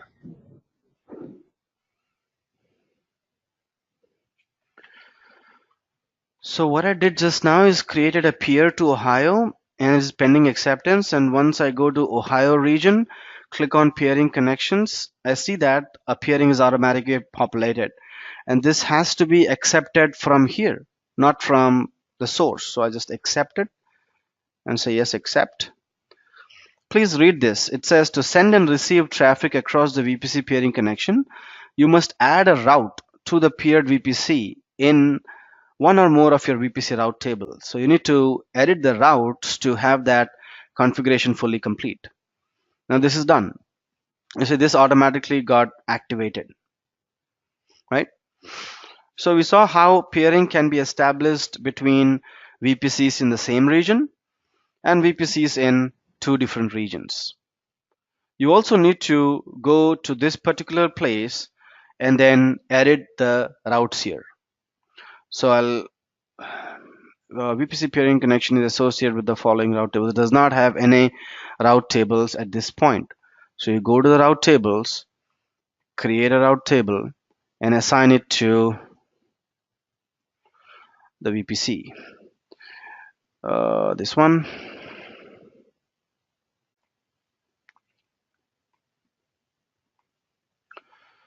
So you need to specify the explicit routes here, edit the routes, and say that I would like to have connection to a peering connection.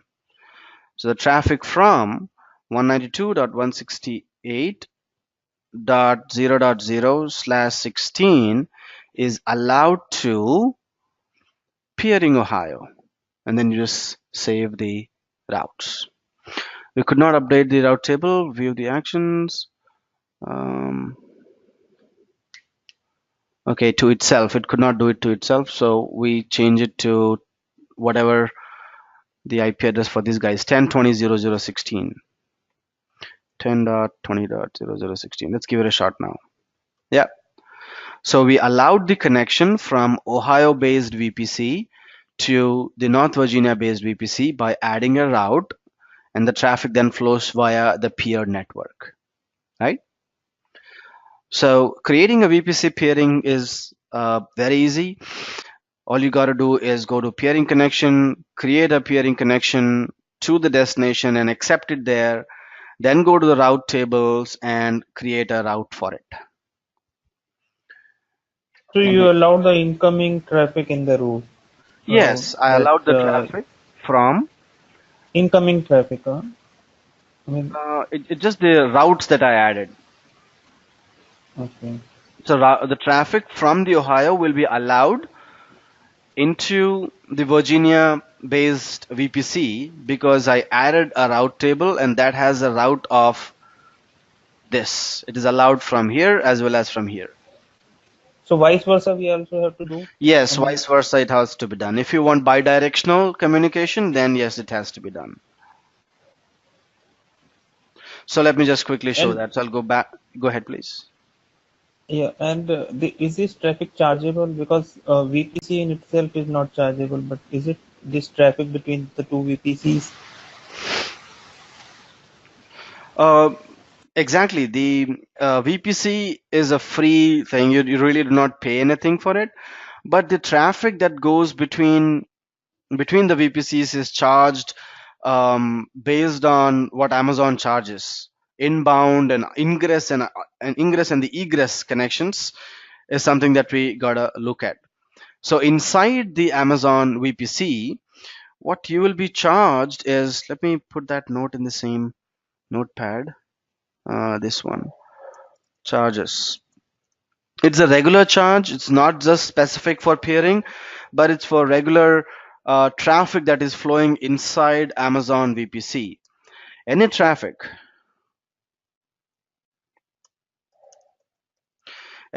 that is flowing inside the Amazon VPC will be charged at 0.01 USD per GB.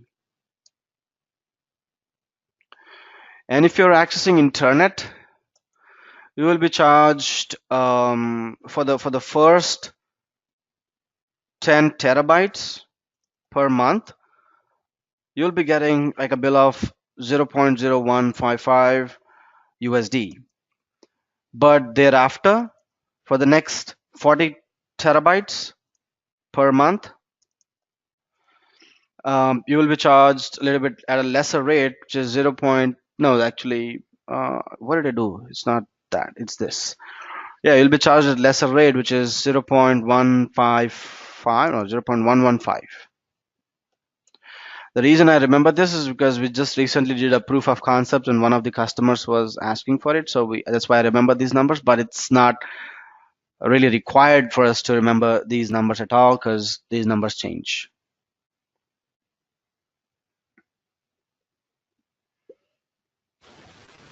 So this is inside VPC, but what about between VPCs and all? So those are also chargeable, right? Yeah, because the traffic is flowing inside Amazon VPC. Between the VPCs is that price. Yeah. The traffic is still inside the Amazon data centers, and hence the traffic is inside the Amazon VPC, and that's what we'll be charged for. And did I answer your question?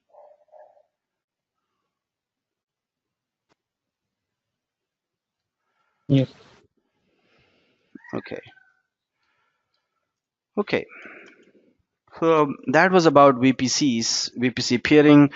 With that, we have completed the section on the hybrid connectivity between on-premise and the cloud. But I would also like to state another interesting thing that I've seen recently is about hybrid network connectivities. The question is, what if the ISP goes down? If my ISP goes down, then my direct connect that I have is also disturbed. And that also means that the connectivity between my on-premise and AWS is disturbed, right? So for that purpose, you will have multiple connections. You'll have multiple connections. You'll have a direct connect and also a VPN gateway established. Direct connect will be your primary source of traffic. If ever direct connect is disturbed because the ISP has gone down, the VPN then picks up and acts as a secondary point of data communication.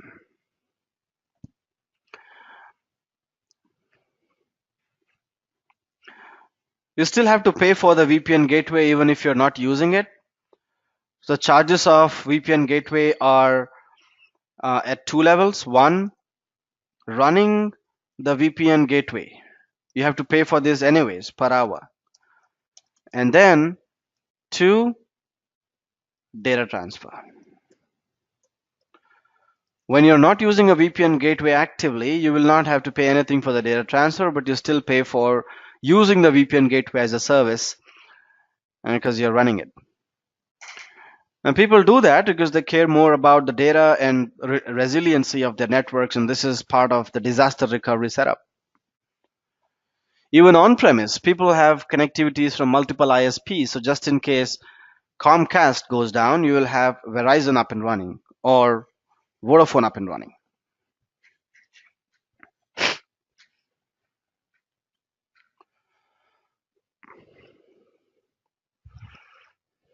Okay.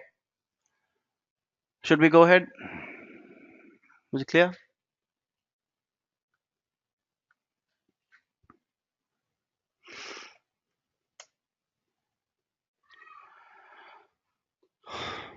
Okay, so I'll just I'll get an error probably. Okay. Peering connection, just cleaning this up so that way we can go ahead with the next lab or next topic, which is DDoS. Any questions you got from me, team?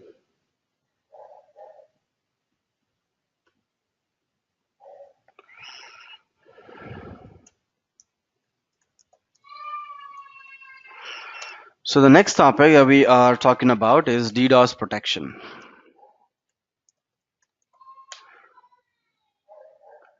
Okay, I can see something in the chat.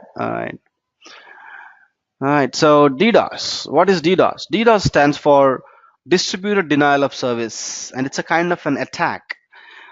And these are sometimes used by malicious people. Malicious people who have certain intent to harm the person or the company or an organization or an infrastructure. And they will do that by flooding a network, flooding a system or an application, disturb the traffic, disturb the requests that are getting in to the network. Regardless, the objective is to bring down the infrastructure. That's a DDoS attack. Not surprisingly, customers often ask, how can Amazon help them protect their applications against these type of attacks? Because these are more common these days. To help us optimize the availability, AWS provides the best practices that allow you to scale AWS to build a DDoS resilient architecture. I suggest you to go ahead and read a white paper called as AWS Best Practices for DDoS Resiliency. Okay. This is a white paper published by them, and if you just Google for this, you'll find it. So this includes the reference architectures to help you better prepare for DDoS attacks and protect the availability of your infrastructure. It's important to minimize the opportunities that we give to an attacker to target your applications.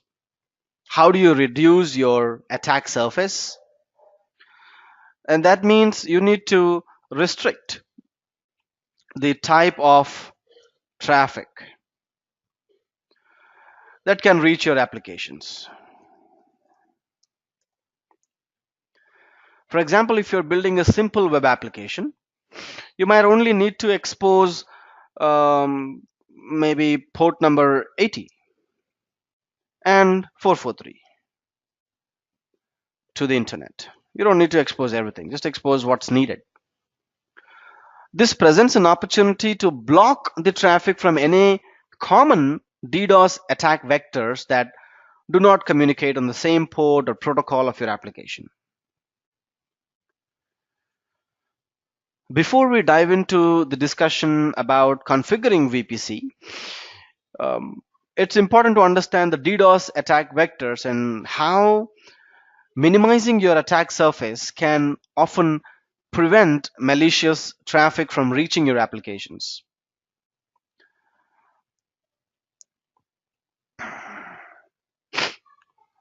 So DDoS attack is, just to summarize, is a distributed denial of attack which is being triggered from multiple regions, not just from one region. It comes from various places, not from just one single location, and hence the term distributed.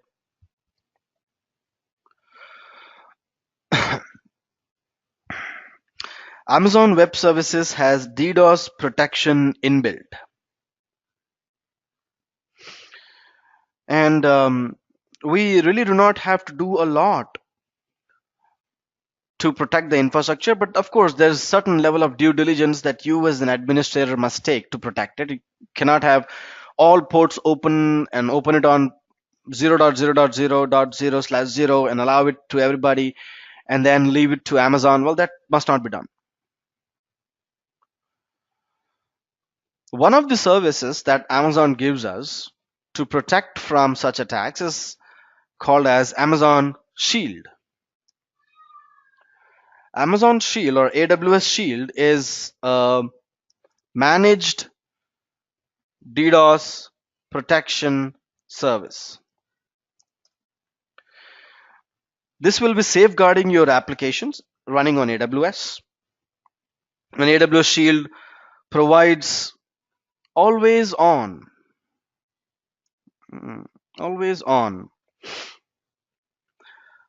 detection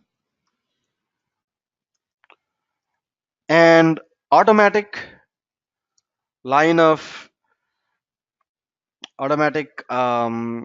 mitigation as well.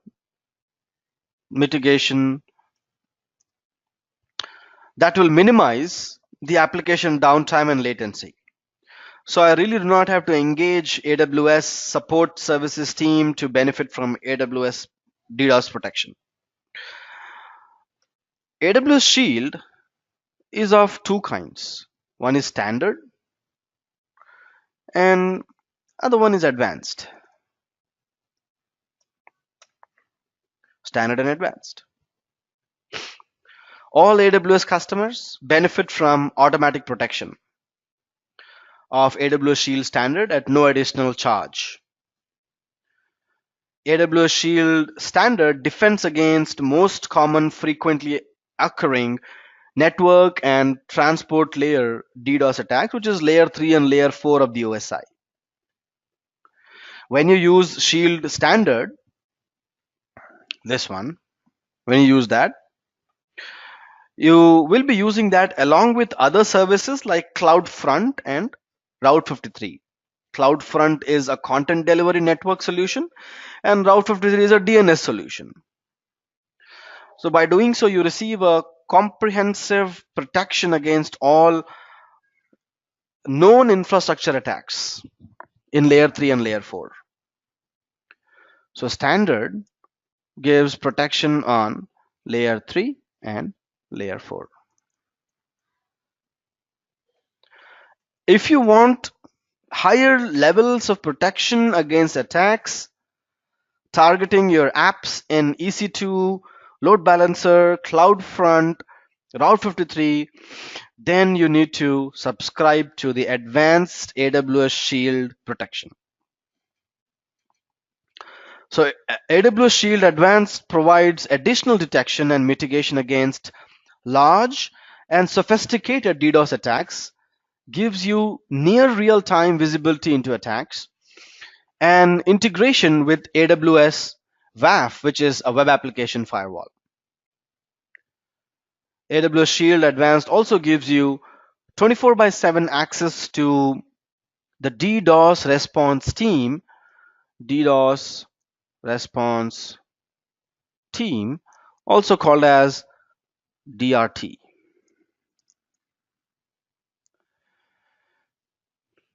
And protection against DDoS related spikes in your Amazon EC2, load balancers, Route 53 is all going to be visible in AWS Shield Advanced version. AWS Shield is available, Advanced is available globally on most of the cloud platforms and edge locations. And you can protect your web applications hosted anywhere in the world by deploying AWS CloudFront in front of your application. AWS Shield also integrates seamlessly into several other service offerings from Amazon. To continue this discussion forward on DDoS, AWS Shield Standard, like I said, is always on network flow monitoring,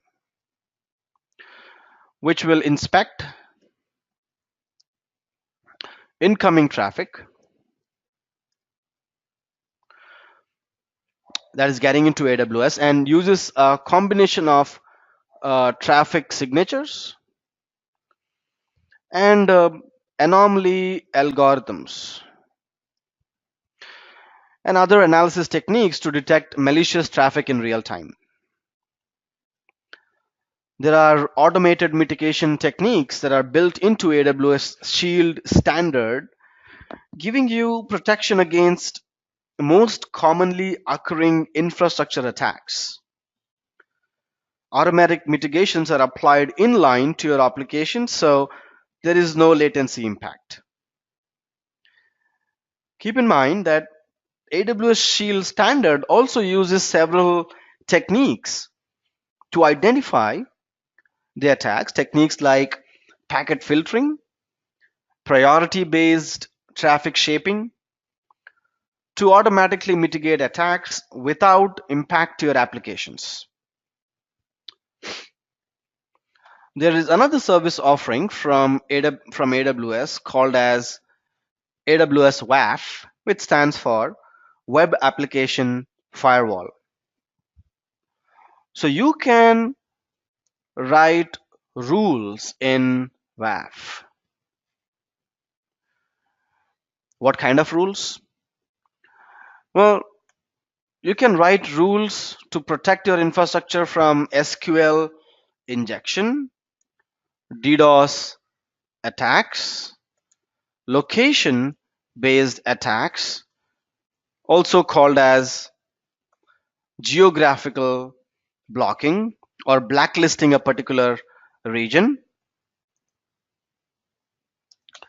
So WAF goes much more in detail and protects your infrastructure against several well-known top 10 OWASP top 10 attacks. OWASP is an org. It's an organization that does a lot of projects in terms of security in the cloud as well as on premise, and they have listed the top 10 attacks that are most commonly used by malicious attackers. WAF has the ability to protect against the top 10. There's a lot more inside WAF, which we'll take a look at in some time in the lab.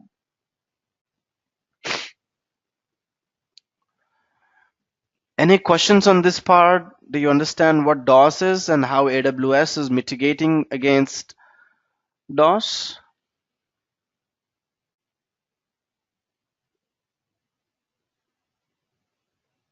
Yeah, could you repeat the acronym for WAF? What was that? Sure. WAF is, let's talk about how it used to be in the traditional networks. We have, in fact, let's write some notes in the form of pictures. Let's say you have a web server. This is a web server.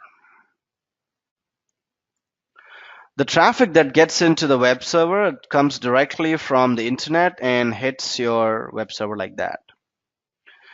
On this side of the internet right here, there are good people and bad people, and I'm calling bad people as malicious vectors, as malicious attackers using different tools to get into the web server, and their intent is to bring this down. And they will be using a kind of attack, just one kind of an attack, which is DDoS, but there are a lot of others. For example, SQL injection, cross-site scripting, parameter tampering. There are a lot of methods that are used to gather data and bring the server down. Now, we as administrators will be doing certain measures or taking certain measures, performing or having our own due diligence to ensure that the web server is not facing the internet directly. Rather, I will keep it behind a WAF. In the WAF, I can write rules and say that any traffic that is originating from, let's say, a country, I'm not going to write any country name here, but let's say the country name is a country. So you can protect it from this country. So any traffic originating from this country will just be blocked at this level.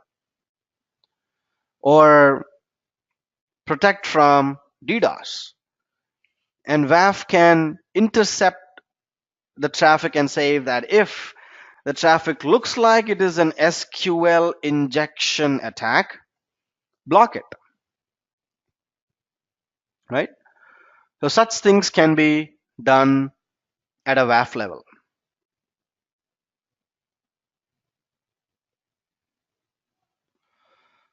The regular size of a packet, when we try to ping from one source to another destination, the regular size of a packet is about 32 bytes, right? Isn't it? So let's just say ping google.com. I'm sending 32 bytes of data.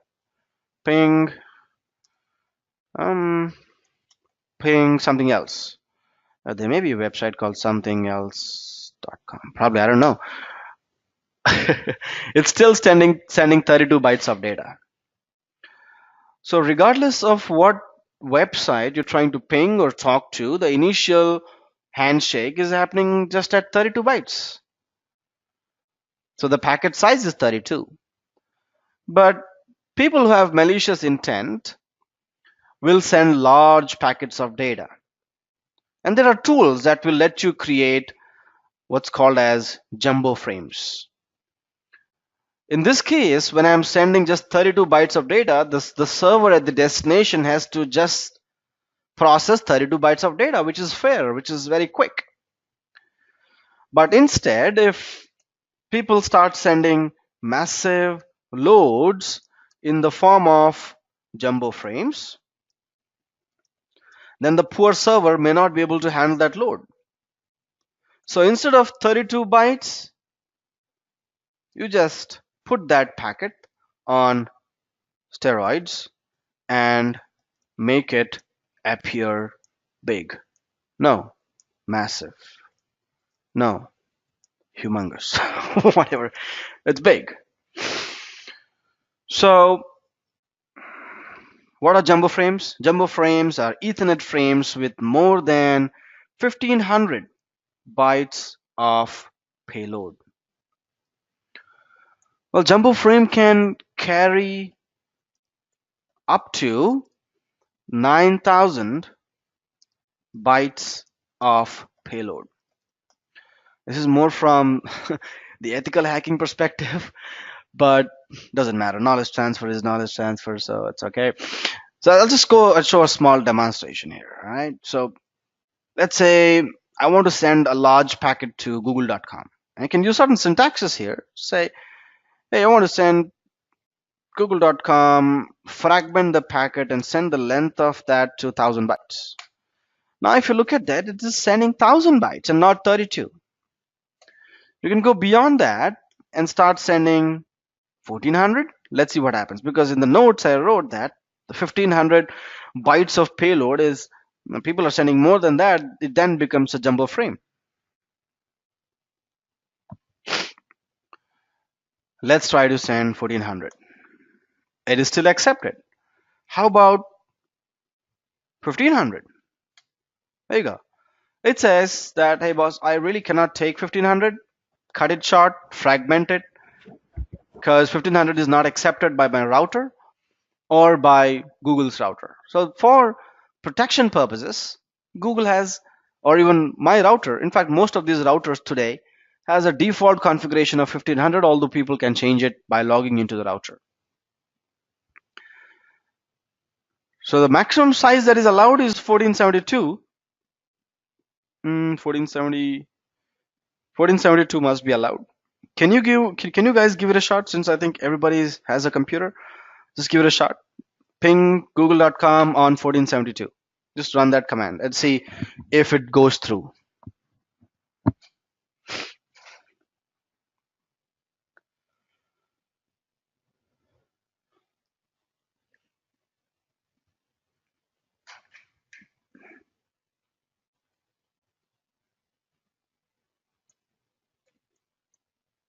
I had one go through, and then the rest of them said they need to be fragmented. Right. So the size of the packet is becoming bigger and bigger as you increase that number, or as you increase this length. But ping as a utility has a limitation to send not more than 1500 bytes of data. In fact, this is how it goes. The actual size is 1500, not 1472. It is 1500. But out of these, 28 bytes are for the header, and remaining 1472 bytes will go for the payload or the body. Just like, let's say 5 of us are standing outside a mall for a cab. 5 of us. We get a cab, but the cab is 5-seater. Cab really cannot accommodate all 5 people, because you got a driver right there, and it can accommodate only 4 people. So you may need to get a bigger cab. But let's say we have just that cab. How many people can actually get in? 4. What is the capacity? 5. Here, the capacity is 1500. But certain space is left for the driver, which is 28 bytes. And the driver needs the source from where the traffic is generated from, the destination from where the traffic or the cab needs to go, the shortest path, which is calculated by OSPF. In networks, open short path first, but the cab driver will use Google Maps to do that. So just a similar analogy that I'm using here, just a comparison to make our life easier. So OSPF is open shortest path first, which will be using the calculations to find the shortest route to the destination.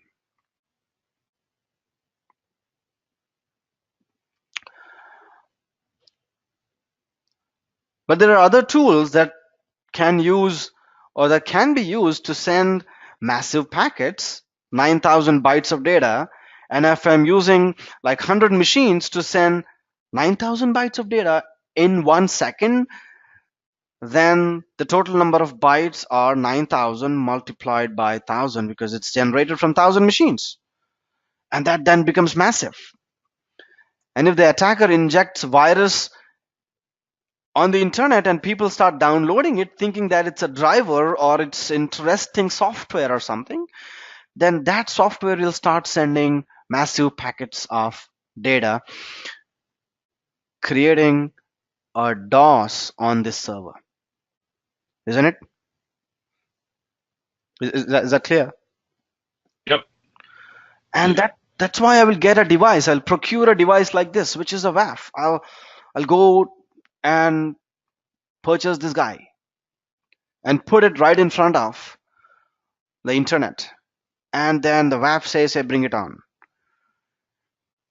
And then WAF can look at the data, intercept it, look into it, peep into every packet, which the web server cannot do. The purpose of the web server is totally different. It does not have the intelligence to look into the data and identify whether it is an anomalous traffic, a malicious traffic, or a regular traffic sent by a genuine user. It doesn't do that. Web server will just process that data, and you will see the processing happening in your task manager sitting right there, right? And then it will continue to eat CPU, memory, and then it will just eventually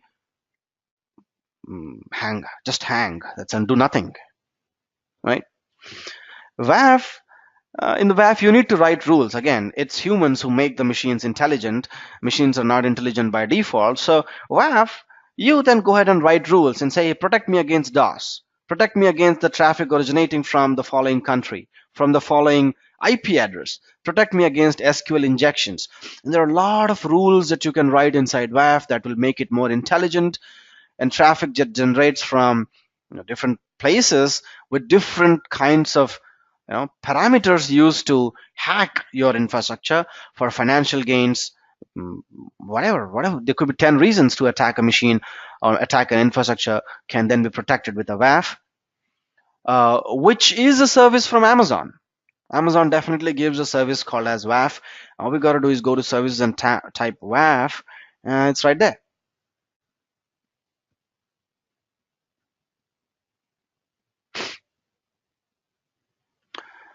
So let's click on it and see how it can be configured.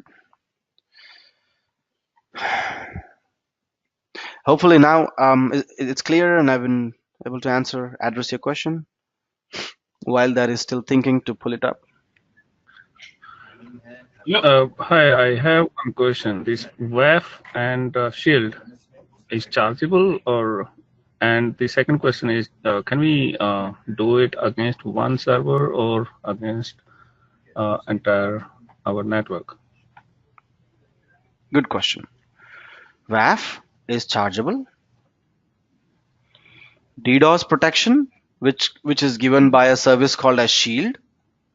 Shield has two modes. Scroll up, right here. Standard is free. It's given to you by default. Advanced is not. And Shield is capable to stop DDoS attack, or we need to go with the extended one? Yes. Shield is able to protect by default. By default, it protects it because you have in your subscription, you will have DDoS standard by default. DDoS standard is there by default. But if you want additional features, additional ones, like I was telling earlier, you want protection from various things, you want to see where the traffic is actually originating from, you want to see real-time notifications when the attack actually happens, you want to see or get a message on your phone in the form of an email or a message, creating an ITSM ticket or something, you want to see real-time graphs and alerts in the CloudWatch, then that's something standard does not give you. You need to opt for advanced versions, and that's chargeable. Okay, and do we need to enable it for each our EC2 instance, or we can enable it for entire Okay, network? let's list down what are the various places where you can host a website or web infrastructure. Number one, you can host a website in S3. Number two, on a EC2 instance. Number three, it can be going behind a load balancer. Number four, CloudFront. Number five, Elastic Beanstalk. Right? These are the various places where you can host a web server. So when I said web server like this could be an EC2 instance, an S3 bucket, a load balancer, and everything that I just listed here. WAF can go and sit in front of anything that's listed here.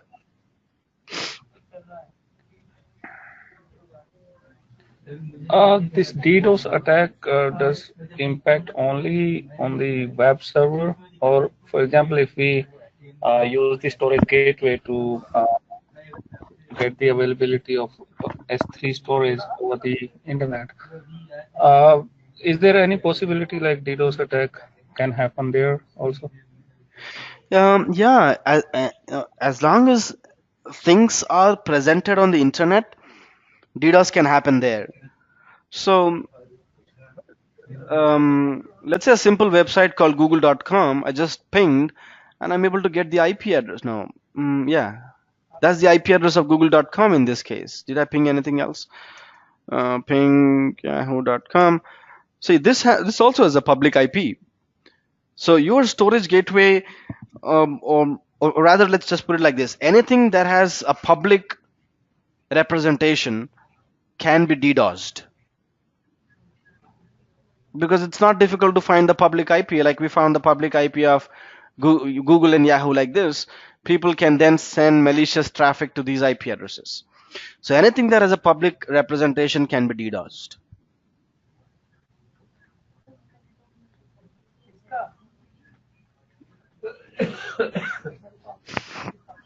Clear? Yeah, that is clear, but how do we enable it for each EC2 instance? Are we going to do a lab? Yeah, that's where we were doing the labs right there, right? So you asked a question and we were addressing that. We just got into AWS console to do the lab. So AWS WAF or Shield, right? You can use these things from web exploits and DDoS attacks. So I always spend a minute to read these things, because things change. There could be something new I may be learning. Amazon is like creative, and they keep on bringing new services and new features inside each service all the time. When I started doing AWS, I had like maybe look at the number of pages we have. 1, 2, 3, 4. It was hardly a page. It was hardly a page of service that Amazon started with, and now they got plethora of services right there. Honestly, it becomes so difficult to even catch up with Amazon. So I always spend some time reading these things, and I suggest you to do that as well. AWS WAF. This is new. AWS Firewall Manager is new. It wasn't there till last 3 months. I did not see this. So they introduced this in a reInvent program that happened in Las Vegas on November 2018. That's when this was introduced. But anyways, what is WAF? So I'll just go to AWS WAF.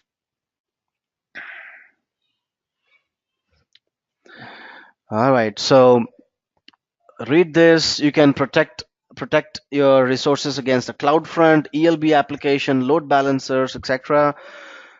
Web traffic filtering with custom rules, block malicious requests, tune your rules, and monitor the traffic. So protecting against SQL injection, protecting against cross-site scripting, which can be done. So first thing that you do is configure the ACL. Now this is just a concept overview. There's nothing to do here. All you got to do is click next. But this really tells me that I can protect my infrastructure from suspicious IP addresses, which you have to manually put in there. Suspicious bad bots, SQLI checks, SQL injection checks, IP match condition if the traffic is originating from suspicious IP addresses, etc. So it can be an AND rule or an OR rule, right? So when you click next, that's when it just gives you a simple form like always, and say Webackel is this is my WAF. This is my WAF, right? And the region in which I want to deploy it is, let's say North Virginia. In the drop down, I will see list of resources like EC2 instance, load balancer, etc. So do I have a load balancer? I do not have a load balancer here, and that's why it's all grayed out. Do I have an API gateway? Oh, there looks like there is an API gateway I created. So I've selected API gateway, which is good. Looks like I'm lucky. Because the demonstration is moving forward. But you can have the load balancer set up, and all the instances behind the load balancer can then be behind the WAF.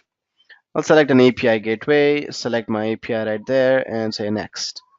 But don't get confused because we haven't spoken about API gateways. It could be just any resource that's there in the dropdown. Hit next, and now this is where you have to specify the conditions one by one. Do you want to block any particular country, block a particular IP, block the packet size? Any packet that is going beyond a particular size will be blocked. SQL injections can be protected. So there are various options given by the WAF right here. Let's look at one of them. So create geo match condition. Let's say blocking a country. Location type, is it a country? Yes, it is. And then in the drop down, you will see the list of countries that we have as on today, right? So I'll just select, I don't know which one to select. I really don't care.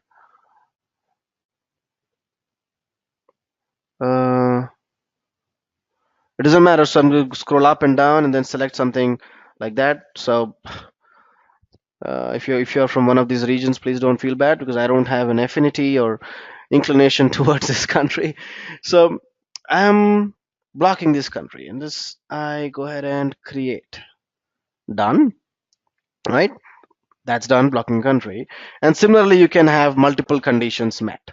You can put the IP address, so traffic originating from this particular IP range 56/32 is block.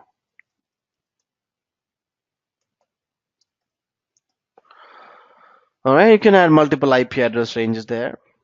Fair enough. And then click next.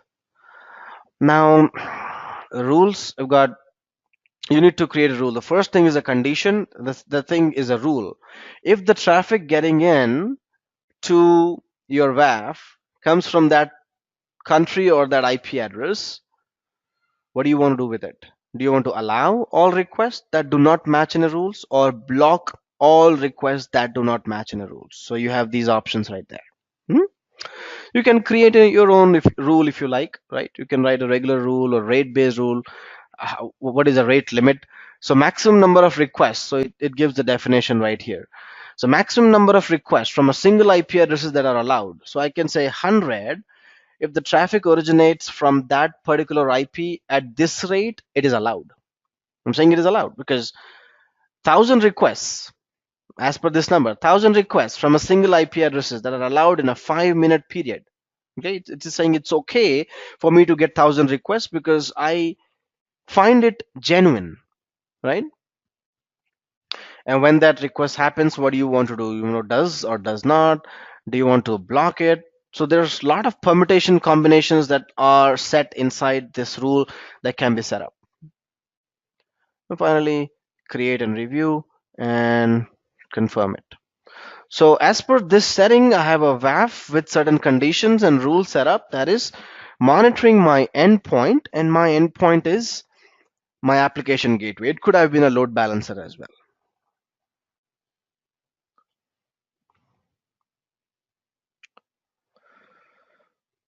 This part is about WAF. You can always modify the conditions by going into the respective options you have on the left hand side, protecting you against cross-site scripting attack, geographical match, IP address, size constraints, etc., etc.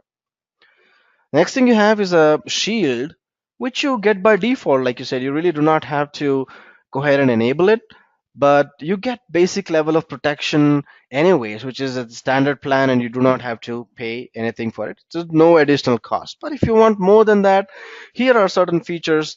They are ticked, and you're getting everything right here, like what? Automated application layer 7. So as we discussed, AWS Shield is giving you protection at layer 3 and layer 4 of the OSI. Advanced is giving you protection at layer 7, which is the application layer. It protects you from additional DDoS mitigation capacity, gives you visibility and reporting, a historical report as to how many times and from what IP addresses, etc., was it attacked, and various things like this.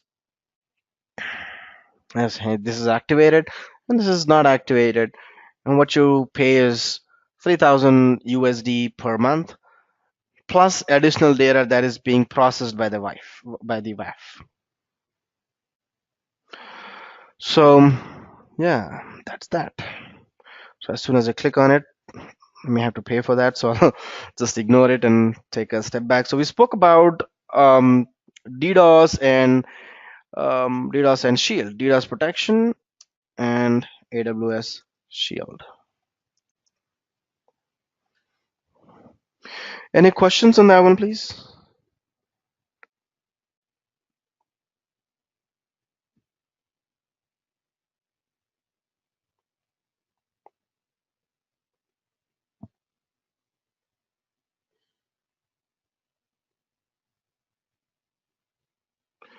Okay. Can you take a 5-10 minutes break? Yeah, let's take a 5 minutes break because there's a lot to cover. There's a Cloud Trail, CloudWatch, Directory Services, and wow, there's a new another one that was requested in the beginning, recovering from the snapshot. So it's about 9:31. We'll regroup at 9:36. Thank you.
Okay, guys, let's get started again.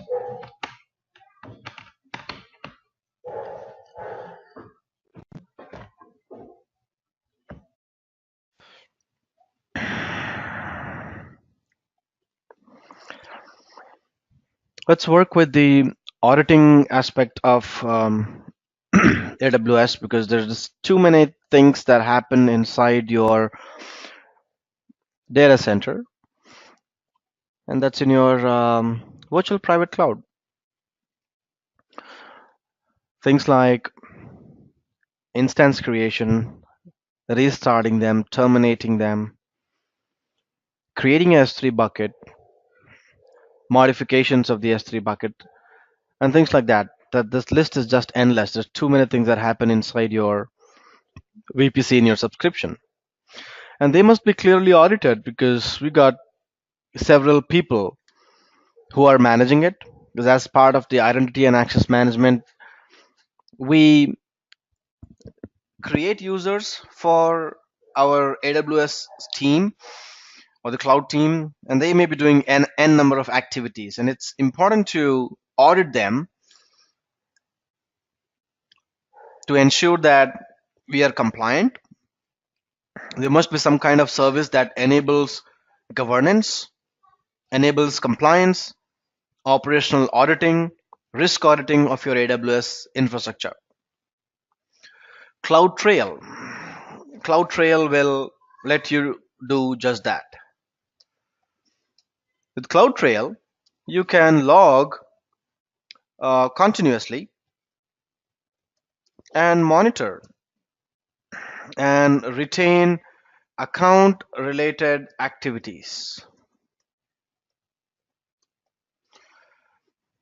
So any actions that happen in your AWS infrastructure are logged by CloudTrail.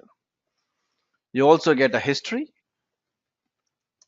of events, history of activities, including actions taken through actions on AWS console or via APIs or through SDKs or CLIs, anything. It's all written inside CloudTrail, and history of that is maintained for future security analysis, for tracking, as well as for troubleshooting purposes. Right?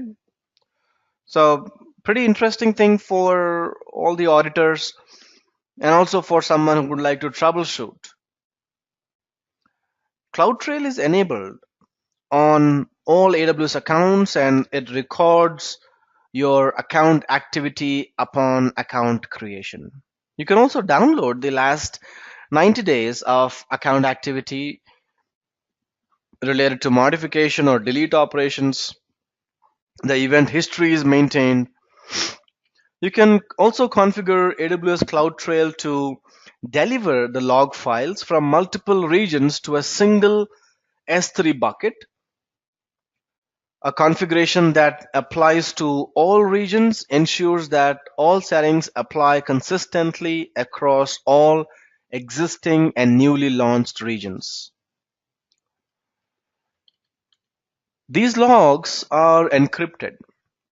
So when CloudTrail has its series of logs written, it encrypts all the log files delivered to your specific S3 bucket using AWS S3 server-side encryption. Optionally, you can add a layer of security to your CloudTrail log files by encrypting the log files with your AWS key, which can be then created in KMS, which is Key Management Services. So all logs delivered to S3 bucket are encrypted with server-side encryption. Optionally, you can use your own key, which is then created in KMS. S3 will automatically decrypt the logs if it has decrypt permissions. Let's go ahead and take a look at the Cloud Trail and see how we can track individual user activities as well as API related activities. It is pretty simple, not much to configure there. You can download that in the form of CSV or a JSON, and then can be exported to other log aggregation tools like Splunk.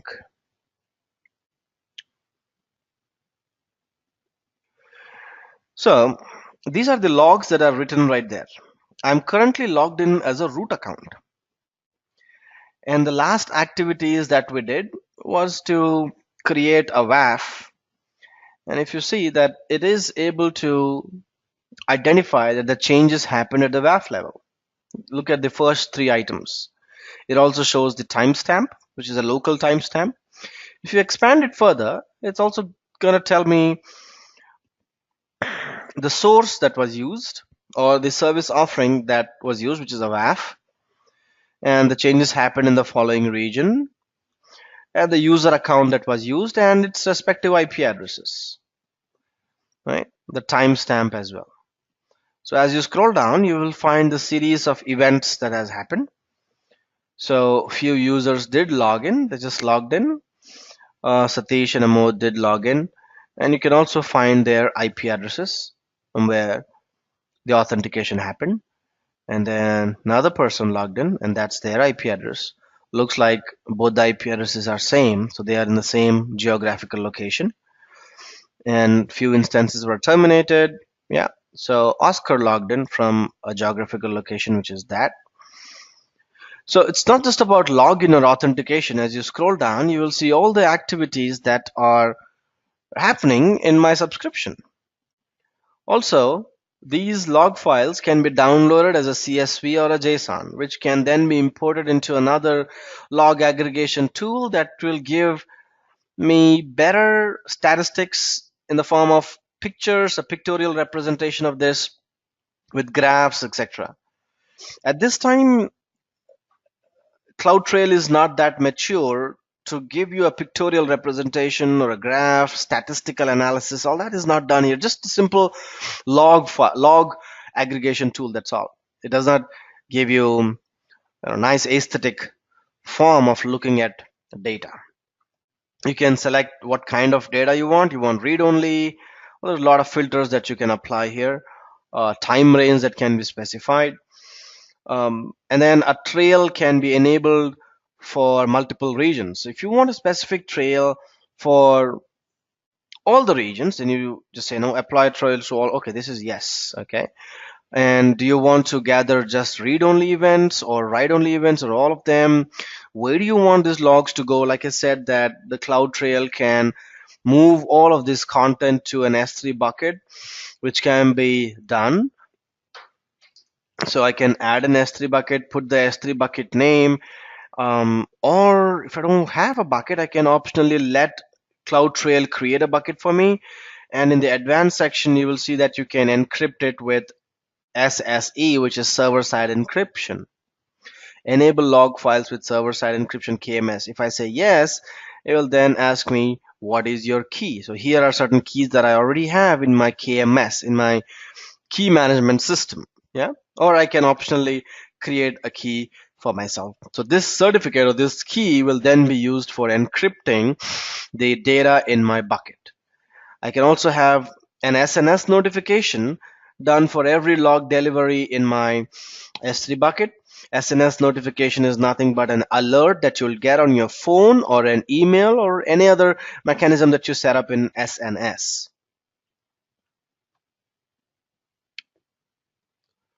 Any questions on CloudTrail?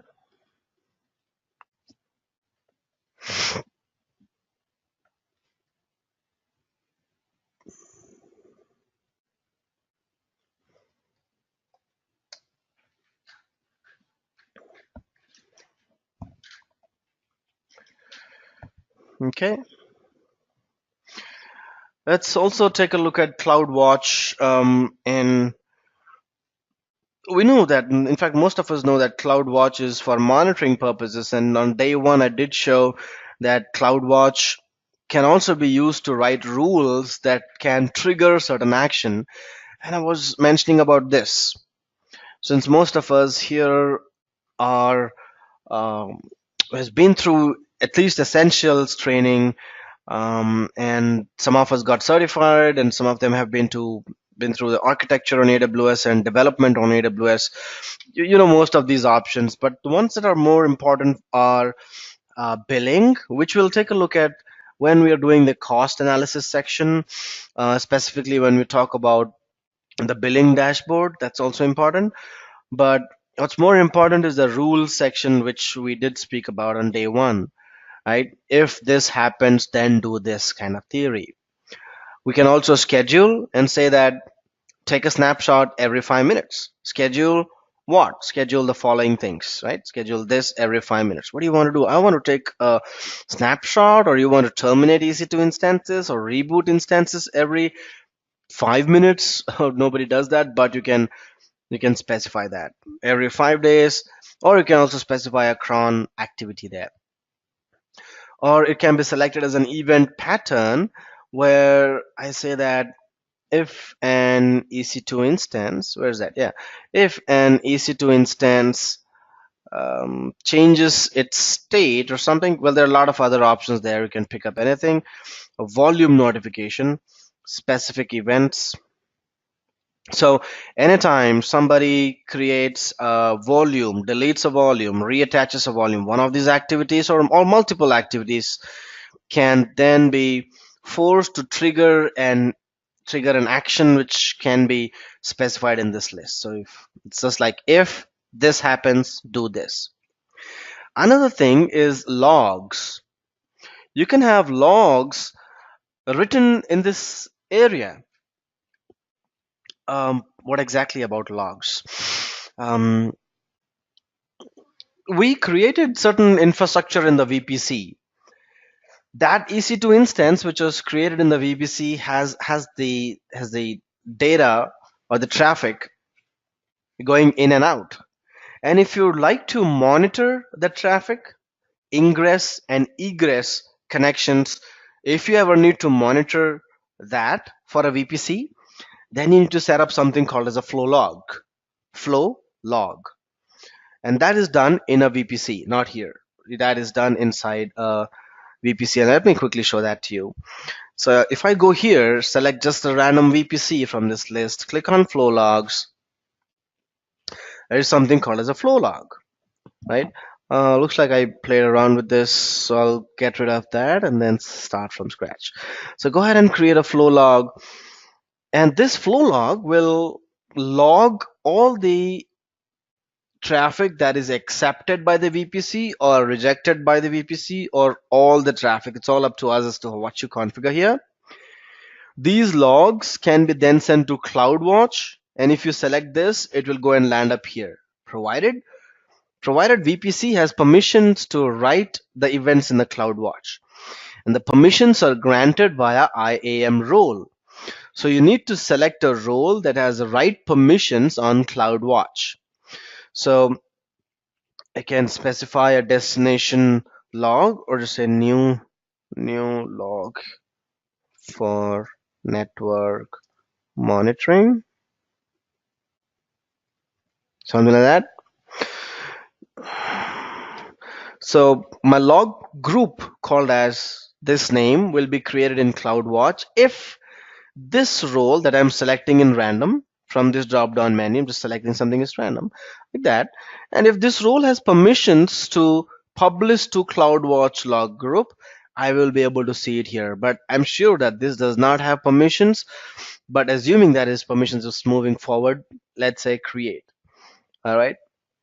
Flow logs were created. I will then be able to see the flow logs under this list right here. But this does not mean that the flow log is created in the CloudWatch, because that IAM role does not have permissions to write and publish logs to CloudWatch. But I was just trying to give an idea here.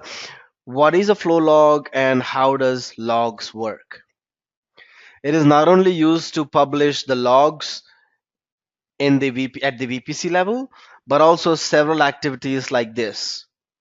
In one of the cases, I was trying to play around Kinesis, and there are logs written here, and you get logs like that. So it tells you the message, when did that activity happen. Isn't that great for troubleshooting purposes? That somebody is trying to send data of the following size, the maximum memory used is 18 MB, but the memory is 128 MB. So this gives me certain statistics about the data that is flowing in and out of my network or the application. So logs are for that purpose. At times, you also copy the content from one S3 bucket to another S3 bucket for backup purposes. So the content is in S3 standard storage, but you're copying it to another bucket, which is of a storage class called as infrequent access. Because of some reason, the data does not get copied because it does not have permissions or something, and you want to look at the logs, this is the place to go. And you'll see these logs only if you have configured it, only if you have created it. I hope you get an idea of what logs are. Any questions?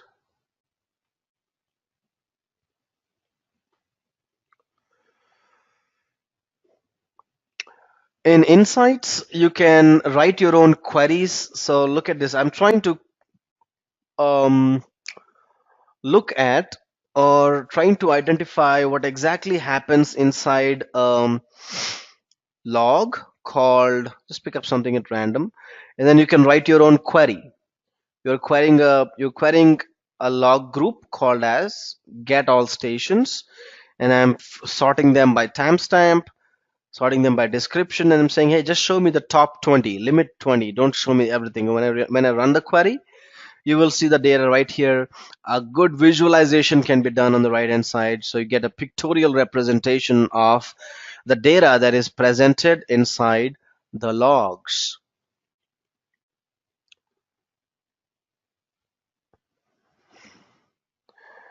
Any questions, guys?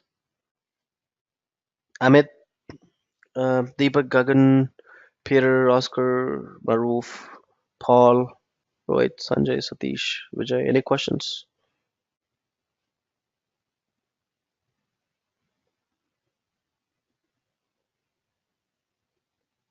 Not now, maybe later on. Okay, thank you. Thank you. Thank you. It's just a ping test that I was doing, so I got replies. It was not request timeout, so okay. So what next? Directory services is such an interesting topic, and there's so much to talk about it. We can talk about it for hours and hours. But then AWS, it's a managed service, right? I mean, we do not manage the directory services. We do not manage the servers that are hosting directory services.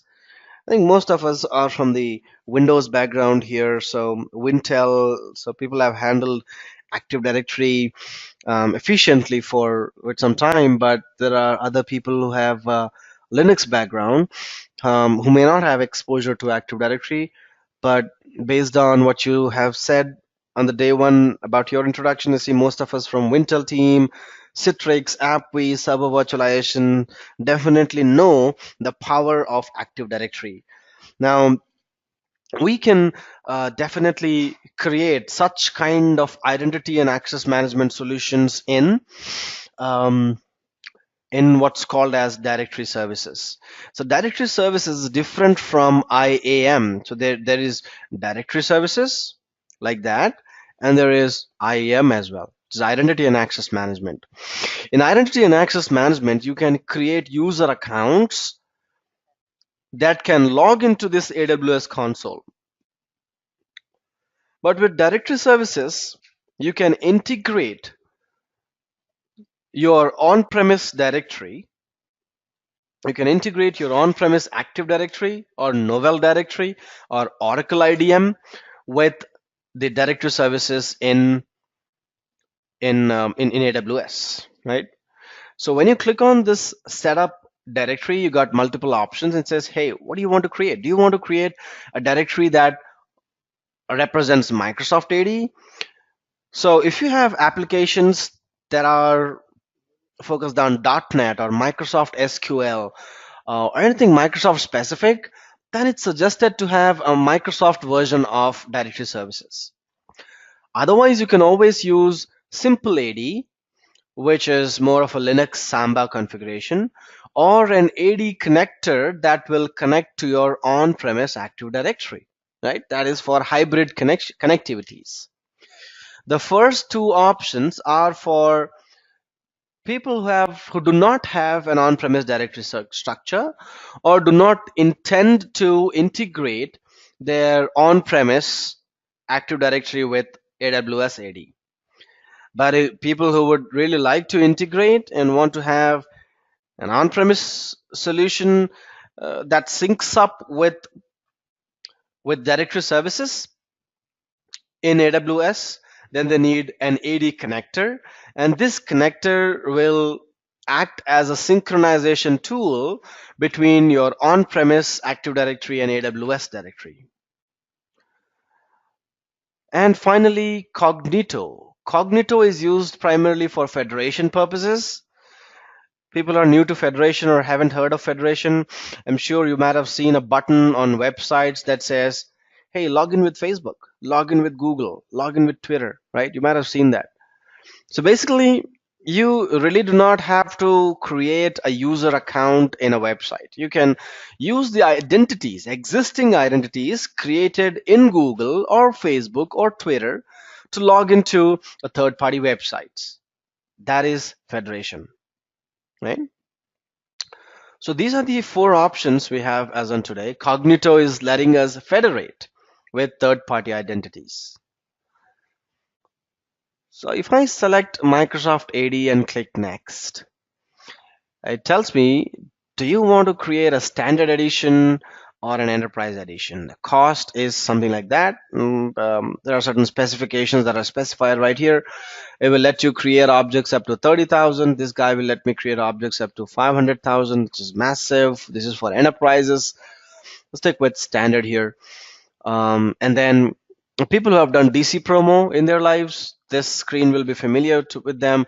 It's just asking for a domain name, a NetBIOS name, admin password, and confirm.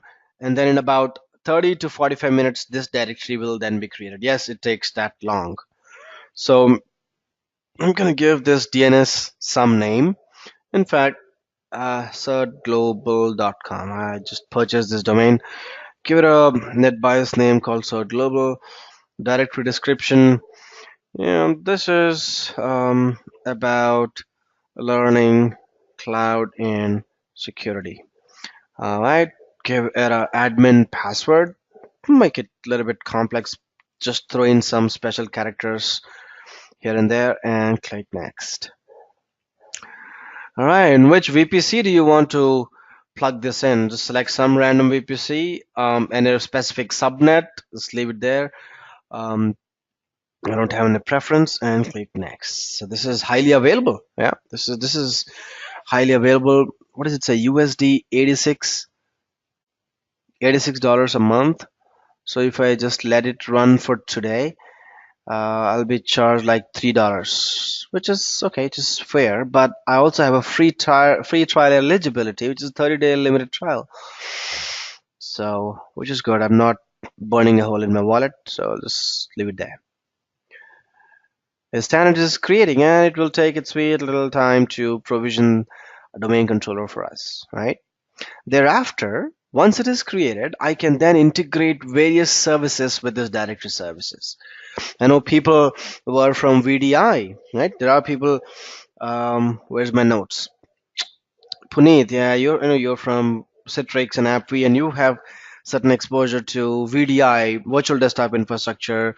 So there's a similar concept in AWS as well, and they call it as workspaces. With workspaces, you can create desktops in the cloud and give some temporary or ephemeral storage to your employees. Let's give an example here. Let's say I'm a gaming company, and I'm not even a gaming company. I'm an individual who has a thought to create a gaming application. And just to play games, you need a powerful computer. But if you like to develop a game, you need even more powerful machine, maybe a machine on steroids. So yeah, exactly. So maybe you're able to join the dots. Virtual workspace service is great. So I, as an entity, I really cannot afford a huge and powerful machine. And specifically, if I need it just for a few days to develop my code to build a game, I don't want to do that. So I will just go here and create a workspace for my employees. So I'll build a Windows 10 machine, which has a lot of power, and probably throw in certain applications in it, like Microsoft Office, minimum set of applications like Office and Word and PowerPoint, etc. So people can play around that, right? So I've got quick setup and advanced setup. In quick setup, I can integrate that with an on-premise directory or an existing VPC, right? Quick setup will let me create a machine in less than 20 minutes, but because I want to have integration done or at least show an integration, then I need to click on advanced, right? So it says select directory type, yeah, AWS, managed Azure AD is what I want to integrate this with. I don't know what happened. Is it okay? I think I switched something. So I'll go to workspaces and do it again. Yeah, this is still creating. Okay, get started. Yep, and oh, this is redirecting me there. Click next. Yes. So this is basically showing me or asking me to create a directory services because my directory services is not yet created, right? So you gotta hang on till the point my directories get created, and then I can build my workspaces. So this guy takes at least 20 to 25 minutes, and workspaces. After that, building a workspace takes another 20 minutes, probably a 40-minute slab here. But the idea was to tell you that there's something called directory services that exists in AWS, and you can integrate. mm, you can integrate the directory services with on-prem Active Directory or create your own Windows-based Active Directory or Linux-based directory in AWS. Well, let's look at AD connector here. We just did with this. So now we're clicking on AD connector to see what options I got. I said that I need an AD connector. That means that I already have an existing on-premise Active Directory. So all I need is a connector, right? So what kind of a connector do you want? Small or large, right? Based on that, just saying optional, click next. Where do you want to provision this? We don't care at this time. Now, Active Directory information. So you need to enter your Active Directory details here. What's your DNS IP address? These are important. And this should match with your corporate DNS Active Directory name, right? So if your company name is, let's say, ntt.local, you need to put that there and get the IP addresses, not the private IP addresses. It must be public IP addresses because this AD Connect tool will try to reach your DNS name on the internet. So you should be able to connect to it via the internet. They must be reachable inside your VPC. So you put it there, and if you have got multiple ones, then you can put one after another. This is primarily for redundancy purposes. Just in case one IP address is not reachable because of maintenance purposes, something, then the connection or synchronization will happen through a secondary optional DNS IP address.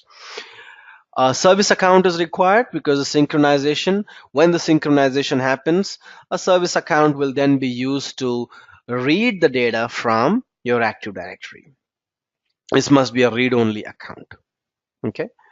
Since I do not have any such things here, I do not have an on-premise directory to show. Well, I cannot move forward. What I got to do is click on cancel. But like I said, this is just to tell you that we got multiple options in the directory services. One, you can create a Microsoft-based directory. Second, a Linux Samba-based directory. Third, connecting with your on-premise directory. Fourth, federating with third-party identities like Facebook, Google, or Twitter, and use them or use those IDs to log into your applications. Any questions on Active Directory?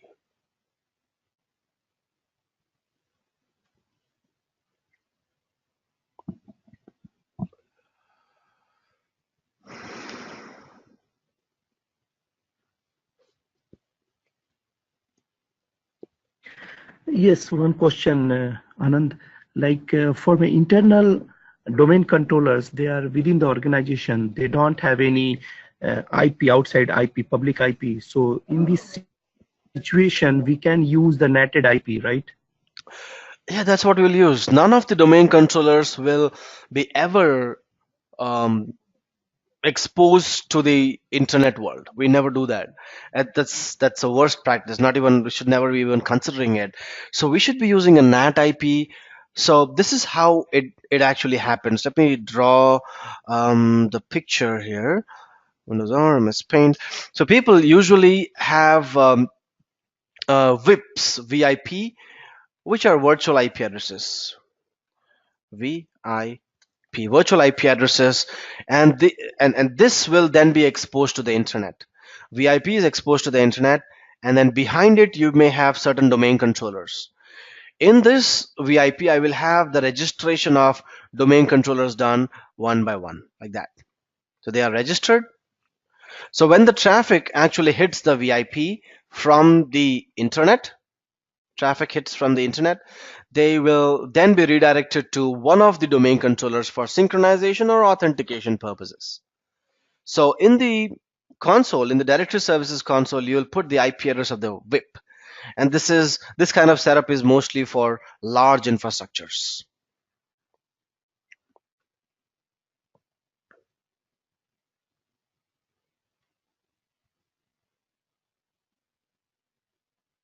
By any reason, it should be reachable by the VPC, under the VPC. If we are able to ping that, or we are able to ping that port number, that will be fine. We are able to create a connection in between AWS AD Connect. So what I will do is I will get the IP address of this VIP. I will not ping it, because for pinging there is a specific protocol that must be open, and that protocol is called as ICMP. And people do not open ICMP on the internet. We will just do a telnet on the IP of VIP on port number 389, which is an LDAP port, or 636, which is LDAP S, or 3389, which is a global catalog port, or port number 88, which is a Kerberos port. So if you want to check the connectivity from the external world, you will use one of these ports and telnet on the IP of VIP. The traffic then is sent to one of the domain controllers. Isn't it? Correct. Thank you. Thank you.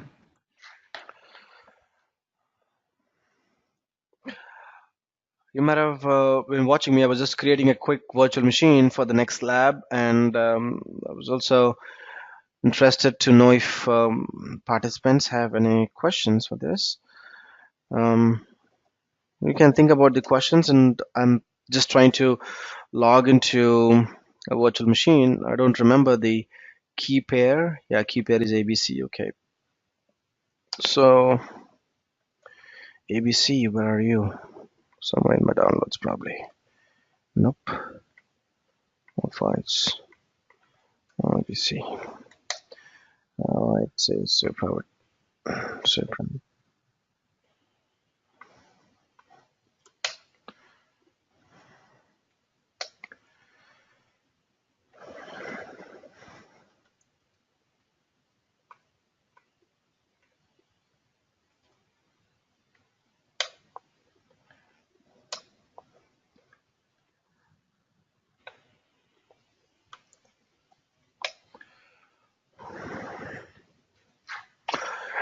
All right, so something happened.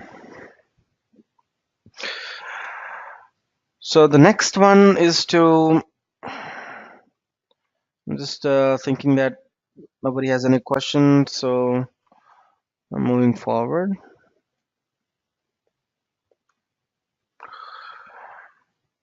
So I was told to demonstrate a lab on recovering from a snapshot. Let's see how that goes. So I've created a virtual machine. I'm just waiting for this to complete and get into a healthy status. I do not have a snapshot at this time. I have a volume. I've got two of them. What's this storage gateway? I don't need this guy, so I'll get rid of this. Delete volume. All right, good.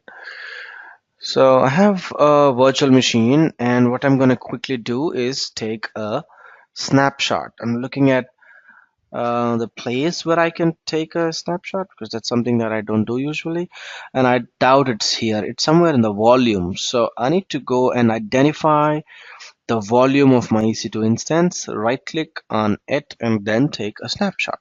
Create snapshot. Description, the point in time Feb 06. When I have Feb 06 2215. Is it encrypted? No tags. It's alright. Just go ahead and create a snapshot. Done. Alright. So what do we do next? I have a snapshot in progress.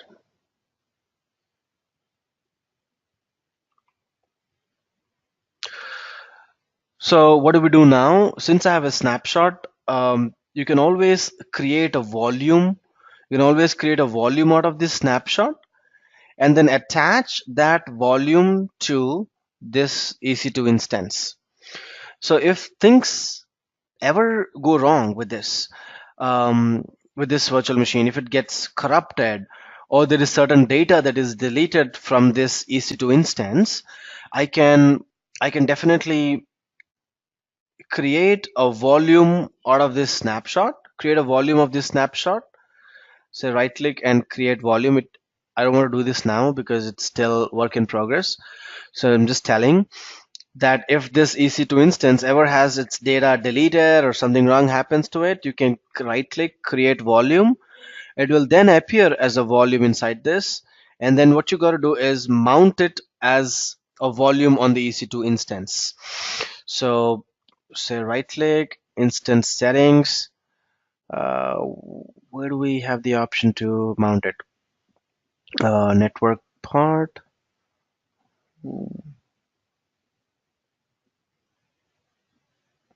Yep, I see attach volume. Just a minute. All right. Right click and okay, it's already attached. This guy is already attached. That's why it's grayed out.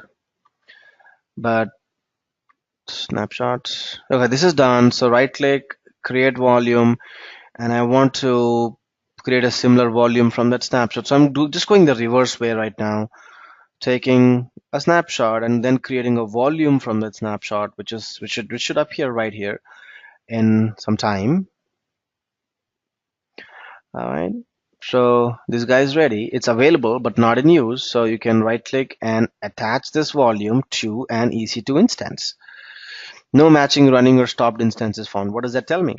It tells me that I must have wait a minute, my EC2 instance in a stopped state, which is not right. Why should it be in stop state?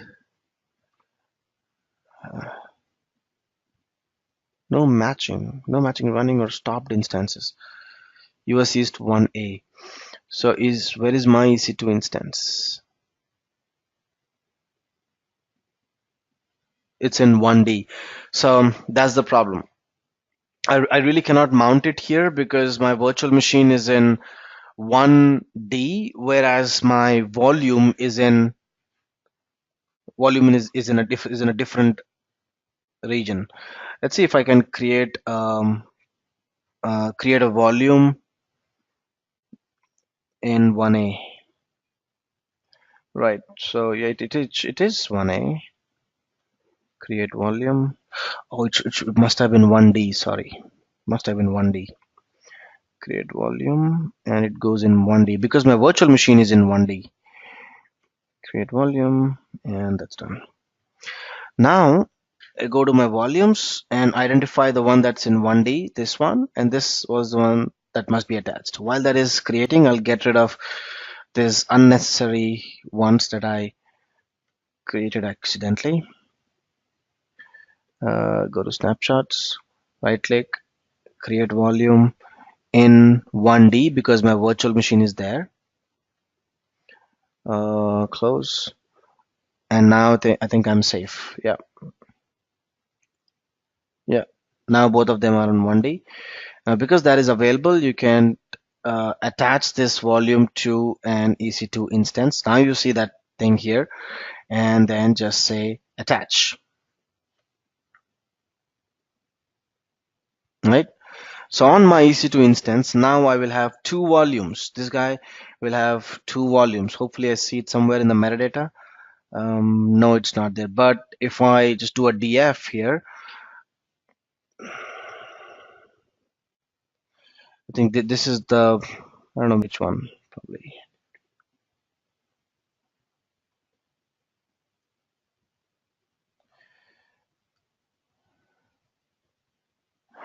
I see just one. Probably we have to initiate that. In Windows, I know that we got to initialize that using disk management. Linux, I'm not really sure. But that's the whole process. In AWS, at least, you go ahead and mount that as a volume, and then you pick up the data from there. I think somebody asked the question, but is it clear for the people what I just did? Yes, Anand. Okay. So we covered today the differences between NAT gateways and NAT instances, understood the difference between NACLs and security groups, stateless and stateful firewalls, VPN gateways, and how do we establish a VPN gateway, what is a customer gateway, and concepts of VPC peering, direct connect. We understood what DDoS is and how AWS is protecting your infrastructure in AWS against DDoS using AWS Shield Standard and Advanced, and how WAF will help you protect from various top 10 OWASP risks, CloudTrail for auditing, CloudWatch for monitoring, directory services that can be used to create your directory services on Windows, Linux, and also connect to your on-prem AD and use Cognito for federation purposes. What are we going to do tomorrow? We'll look at cost and account management, then certain strategies on cloud migrations. So we'll look at how you can migrate data from S3 to DynamoDB. What are the various options that Amazon is giving as far as lift and shift is concerned, or moving SAN storage or NAS or DAS to something called as Snowmobile and Snowball services. Yeah, so with that, I think we should be covered for tomorrow as well.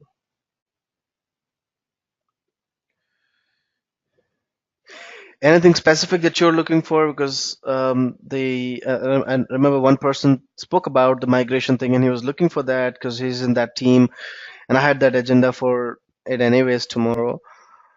But apart from that, you have anything else that you want me to cover? So that if there are any pre-labs that I need to make, I'll be prepared with that.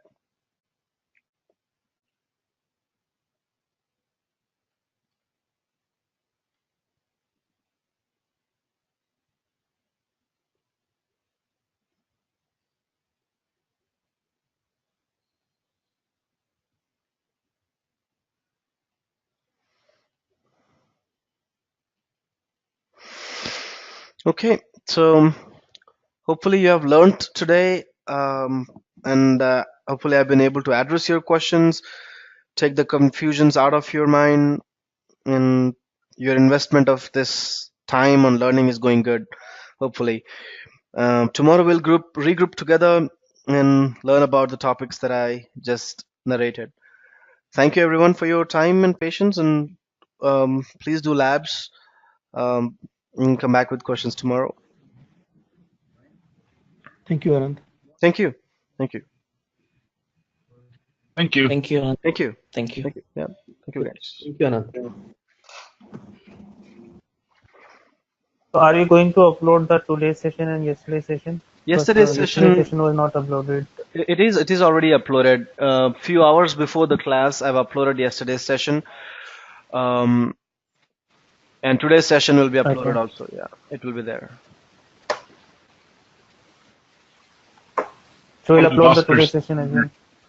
Yeah, if we'll do that anyone's every day. having trouble, if anybody has trouble getting to the recordings, you can open a ticket to NTT Help Desk and ask that they whitelist that URL, and then you should be able to get to it.